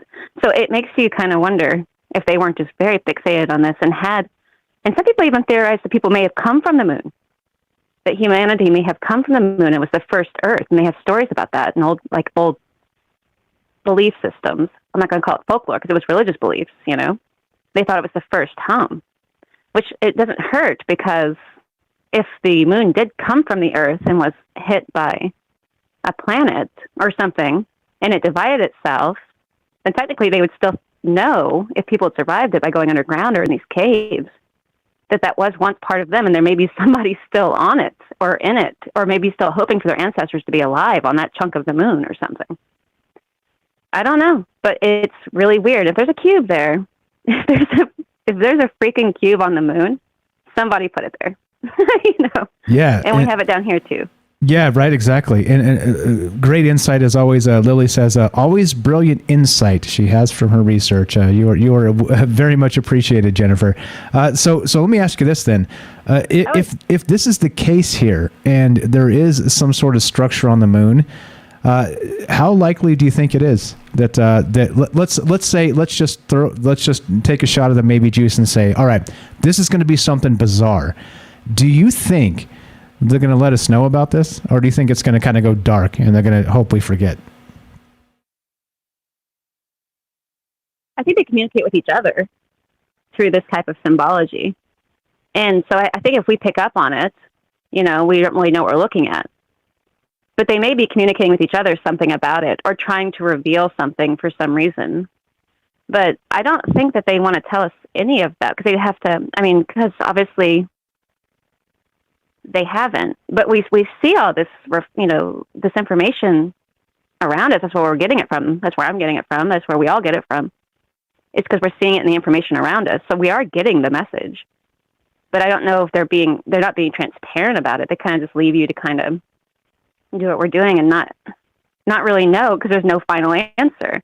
There's no final answer. But we can speculate, though, that if they do see a cube, and and we say that, yes, that's a picture that they took, and there's a cube on the moon, then we kind of just have to draw a conclusion that a type of ancestor of hominids put it there, or we put it there, or something. You know, someone put it there, and we've been in contact with them because we put them down here too. You know, and so there has to be some kind of connection there going on with that. Now, I don't like the idea either. I didn't believe the moon landing thing. I don't like that idea either, because it seems weird how they did it, and all of the discrepancies. There are tons of them. But, you know, with this, we have to see that it's possible they were doing this. And if we're doing it, there's no reason to believe that an ancient hominid that may have lived longer, maybe hundreds of years, according to their bones, it's possible they were actually living 200, 300 years old. These Neanderthal bones and the Cro-Magnon, there are stories about them. And their brains may have been bigger, with an average IQ of like 140 or something, with the box top, some kind of hominid they found in Africa. And according to their cranial mass, their brain was 30% larger. So their average person had an IQ like Einstein. Einstein didn't take the test, but they think that he would have had like 140 IQ. Well, the average of these box hop hominids, or however you say it, BOK, whatever it is, STOP, they had like a 30% larger cranial capacity. And there had been a lot of speculation about that. And it's been really, you know, divisive. But then you have the Neanderthal. And what if they were not only smarter, nobody likes that idea. Nobody wants to think that there was like a hominid that was smarter, but what if they were very smart and lived long lives and had somehow managed to be doing this? And that's where we get it from. It's where we get the idea from even, and everything else we know. And if they went up there and have a temple there, or if it was a remnant of an old temple that somehow survived the collision of being divided or something, everything's on the table because no one knows. So we're just speculating, but that's what all I can think of about it. You know. Pretty good stuff, as usual, Jennifer. Real quick before you go, you mentioned in the chat a little while ago. So we were talking about the ritual aspect with Night Stalker Rivers and that whole thing with Changi and the U-22 Rover. What about, you said they were sending ashes people's ashes to the moon. They started doing that several years back. You could pay like $10,000. Smithsonian Magazine still had an article. I went and checked that out, and they're doing it more common. And I think they're going to start doing it like next year. Look up sending your ashes or cremations to the moon. Right now, they'll put it up in lunar orbit or Earth orbit. You have to pay like a certain amount, and they'll do it. But just cremations, so no people going up. But yeah, they're sending ashes up there to rest on the moon or to Super wild. More Google stuff. Send your ashes to the moon. I got it right now. And they are doing it. Yep. Yep. Here it is. Memorial spaceflight. This is from space.com. Cremated remains flying to the moon on private lander in 2021. You're amazing. Thank you so much. What else you got? This could go on forever. You're like, how much time you got? You could just go. No, I'm just saying, like, we could just, we could all just sit here and probably talk about this forever because it's really weird. But if there's a cube up there, it didn't just, accidentally get there if suddenly somehow, an asteroid hit and shaped it into a cube. Something made it a cube, and we're replicating cubes down here, too, all the time. And there's a lot of symbology in that, and it's really strange. And if it's an ancient thing, then that would be the source of it. And, are part of the source. And what if it's the cube? Like the thing that they're all like the Wailing Wall and gravity and the grave and the soul thing. And I don't know. And Sen and Anana and Utu. The Utu, like they were mentioning the rabbit. That's that goes back in like the Sumerians have that too. The Utu, and I don't know. It's really strange, but okay. I'm gonna get off here. Great stuff. Everybody, if you appreciate Jennifer, she's got a YouTube channel. Link in the description. Follow Jennifer. Dropping knowledge on the daily. Thank you for the phone call. Thanks for listening. You're the best. Thank you so much, Mike. Have a great night. Bye. Have a great night. There you go. There you go. All right. Talking about all kinds of wackiness. Here you go. This is from space.com. I'll drop this in the chat if you guys want to check it out. Great call from Jennifer. Great calls on this show from everybody, as always. This is again, right? This is what happens when you just get a bunch of people together and you're considering and talking about all the things, right? And sort of an open-ended thought process. What does all this mean? Right? Is there extra meaning to the rest of these things?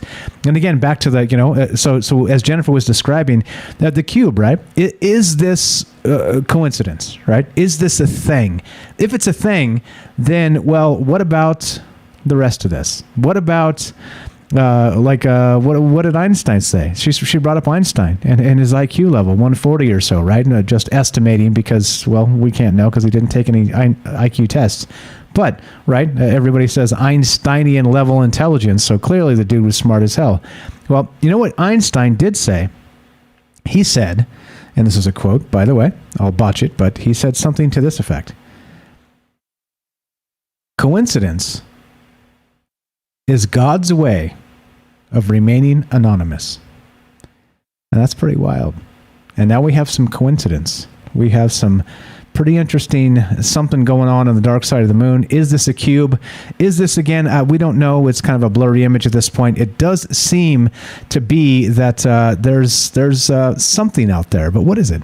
That's the question. That's the question. So I don't know. As always, right? This is not the answer show. This is the question show. We get together and consider all the things, all the possibilities. And again, please don't forget. Like, we all consider, like, even though we're like out there, we're just trying to like put the pieces together of like the greater universe into like, one package here. Don't forget, we also all consider, and we should consider, that this is all just a bunch of propaganda BS. Because it may be just a publicity stunt by the Chinese to highlight their space program. You know what I'm saying? So you never know. This is what I'm saying. You never really know, and that's what's going on here. So as we consider this stuff and talk about all this, well, it doesn't really matter what I think. It matters what you think. All right. So anyway, let's go to Ingo Swan real quick, and we'll wrap this up. We got this. Now, I keep talking about this because this is the wild part, all right? And Derek had a good point. The Ingo Swann and the remote viewing was actually sort of baked in with the CIA, right? That whole Project Stargate and the rest of that stuff. Ingo Swann, Joe McMoneagle, remote viewing, that whole thing, right? But this is wild. This is a article written on Medium by the Remote Viewing Community Magazine, and this is wild, right? So here we go. This is Ingo Swann. He had during this expedition, Ingo concludes that he is likely on the dark side of the moon, right? And he wrote a book called Penetration. Like I said, hold your jokes. And what he was talking about here is that he met with this mysterious individual by the name of Axelrod, right? A-X-E-L. What's up, Axel Steele? If you're out there, everybody has their own personal spook. Axel is my spook. And so there we go. Ingo Swann had a dude named Axel, right? That he called Axel that was supposed to meet with him. He gave him a call mysteriously after 4 months. He was tipped off. You're going to get contacted by somebody from the intelligence community, blah, blah, blah. Ingo Swann is a famous remote viewer, okay? Story goes a little something like this, right? They meet up, and this guy Axel starts giving Ingo Swann these particular coordinates to remote view. Turns out that a lot of the stuff that's going on with this is he was not giving him coordinates on Earth. He was giving him coordinates on the moon. And so Ingo Swann was actually like looking at remote viewing the dark side of the moon itself. And yeah, pretty crazy stuff here. So here we go. In their next session, Axel gave Ingo more coordinates of the moon, at which point Ingo reported more towers and various machines giving off lights of various colors in the midst of unusual buildings. Some of these buildings in Ingo's mind had clearly been designed by some sort of being, and for some sort of being rather than being the product of some kind of cosmic accident. At this point, he described what he interpreted as some sort of entity, males who were either human or at least humanoid, naked and performing some kind of task on the moon. They appeared to be surrounded by a dark green mist and digging into a hillside or cliff. And again, this is if we're talking about, like, I can think of 3 remote viewers that I know the names of, right? One is Ingo Swann. Joe McMoneagle's another, and those two worked for the CIA back with Project Stargate. All right, look that up. That's all legitimate. Third one I can think of is Courtney Brown, that's still alive and does the Farsight Project, farsight.org. So check that out. Those are the only 3 actual legitimate remote viewers' names that I know, and they're probably the most famous ones, right? But yeah, crazy stuff. So he's saying he's remote viewing this guy. Now, this is the craziest part, right? This dude, Axel, gave him coordinates on the moon that supposedly indicate that the CIA or somebody in the government knew where the aliens were on the moon itself. All right. And so as a result of that, they gave him the exact coordinates to put him on to go check this out. So anyway, read this article if you guys are into this. It's pretty cool stuff. It goes on, right? So Ingo began to wonder aloud how these beings had the capacity to be aware of the fact that they were being viewed psychically, because they noticed he was there. He was remote viewing these entities, which are humanoid of some sort, on the moon, and they stopped and noticed him. Even though he wasn't there physically, he was only there traveling through his mind, right? Through that Stargate Project type stuff. And I don't know. So you tell me. I think a little bit weird stuff. Night Stalker says mists and glowing towers. It smells like ethereal to me, right? Yeah, maybe they were digging the hole for this cube portal or something or other, right? Who the hell knows, right?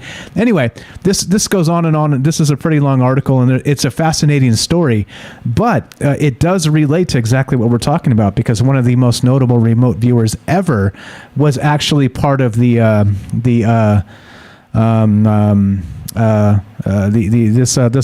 Stargate project, right? And actually worked with the CIA because they wanted to find out what was actually on the dark side of the moon. But they gave him specific coordinates.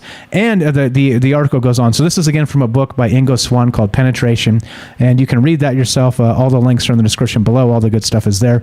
But regarding all of that, right? Who do you trust? Like it's a personal thing. And there we go. And let's see. All right. Let's see. What do we got? All right. Anyway. All right. There we go. All right. Yeah. Okay. All right. Whatever. As we finish up. So as you know, it doesn't matter what I think. I'm literally some dude. Like literally, I promise you, I have no contacts, no inside sources, no Galactic Federation ambassadors, right? None of that shit. I'm just one dude. It doesn't matter what I think. In the end, it matters what you think. And is there any truth to a lot of these mythologies? Is there a lot of truth to, or any truth to maybe something happening on the dark side of the moon? Whether that's going to be alien bases, whether it's going to be secret bases by us, whether that's going to be anything else at all, or is it just a bunch of horse shit? And that's okay, right? It just depends on what you think and how we do this. So yeah, there we go. Drinking the maybe juice. That's what we do on this show, and we revisit these things from time to time. And as you know, what we'll do is as this develops, as they again, think about it. This rover on the moon, the Von Karman crater on the dark side of the moon, the Chinese U-22 rover has to drive 278 feet or something, right? Not even a home run. If you hit a ball that far, it gets caught in the outfield. It's not even that far, but it's going to take it 2 to 3 months to get there to check this thing out, right? So explain to me that. It seems weird. Even if you have to navigate and it's all remote control and all this other crap, come on now, right?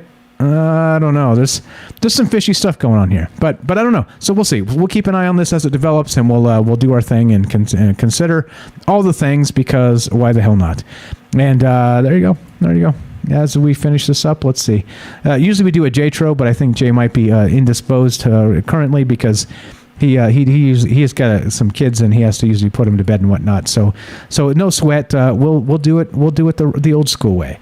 But the thing is this, right? If you guys are into this type of conversation, you know what to do. Just spread the word. Spread the word. Tell everybody, hey, come hang out. Come listen. Come just consider. You never know, right? Do you believe that ritual magic is a thing? Do you believe that some of these moon type things are actually ritual instead of what it seems to be, exploration? Is the two things, do they intertwine? Are they combined? A lot of crazy stuff here to consider, because we don't have the answers, and of course they don't give us all the information, and that to me is what builds and makes and contributes to a troubled mind, because they don't tell us what we need to know, right? The transparency is tiny, it's minuscule, it's and what they give us is distorted and politicized and spun, and that itself is bullshit. So if they think we don't notice that, and I say they meaning the government, right, the individuals in power, not the rank and file people, I just mean the people in power, the sociopaths, the psychopaths. The technocrats, of course, the billionaires of the world, the unelected assholes that are just running things. Those are the people I'm talking about, okay? Just so you're clear, it's not like that. I'm not trying to make it like that. When I talk about China, I'm talking about the CCP, not the Chinese people, right? Anyway, just to be clear, whatever. Let's get the hell out of here. So, we're done. There you go. Let's finish. Let's get the hell out of here. Good stuff in the chat as always. Got a couple of phone calls spamming in, but I'll skip those. You can troll me another night, thanks, and we'll do our thing. So if these are legitimate phone calls, I apologize, and you know our schedule: Monday through Thursday, 7 p.m. Pacific. Let's smash the outro music and roll it. Roll it. All right. How's this go? A little something like this.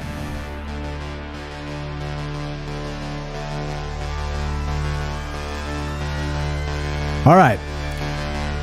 So, this show goes Monday, Tuesday, Wednesday, Thursday at 7 p.m. Pacific. We get together. It's Trouble Minds and our friends hanging out, talking about amazing things. And just considering the fact that the world isn't like we think it is.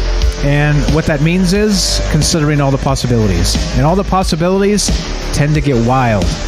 If you're not used to this sort of thing, don't worry. We're not trying to tell you or brainwash you or this or that or anything else. We're just trying to consider what may or may not be true. And so there you go. There it is. Matt, what's up? There we go. The ley lines on the moon. That'll be a whole different one. I almost added into this show tonight the time before there was a moon. That's a whole other show, I think. So there's a lot of this. There's a lot of again, whether it's folklore, mythology, whether it's legitimate stuff, who knows? It's all sort of blended together, and that's what's going on. So we try and figure this stuff out, because you mix it with a healthy dose of propaganda and bullshit from the powers that be, and we're supposed to be confused. That's the game. And so our game is, well, if we consider all the possibilities, you'll never be surprised. And that's what's up. So, if you like the show, please spread the word. Let everybody know that there's a conversation going on out there. If you like the podcast, let them go. Let them know. Go check out the podcast. If you want to help the show, listen to the podcast feed. Spotify, iTunes, all the rest of that. Spotify has grown 900% in the last year. 900%. That's absurd. And that's because people are interested. That's because there's a lot of things out there that don't make sense. And, well, thanks for being part of the Troubled Minds community. If you haven't joined the Discord, please do. troubledminds.org. Click the Discord link. All the links are there. Everything you need. Merch coming, all the rest of this stuff. Thanks again. Let's get the hell out of here. We'll see you tomorrow night. This one's for Jay because he's not here. So, the bad news is we're done. The good news is, God willing, we have tomorrow. Thank you for listening. From our troubled minds to yours, have a great night.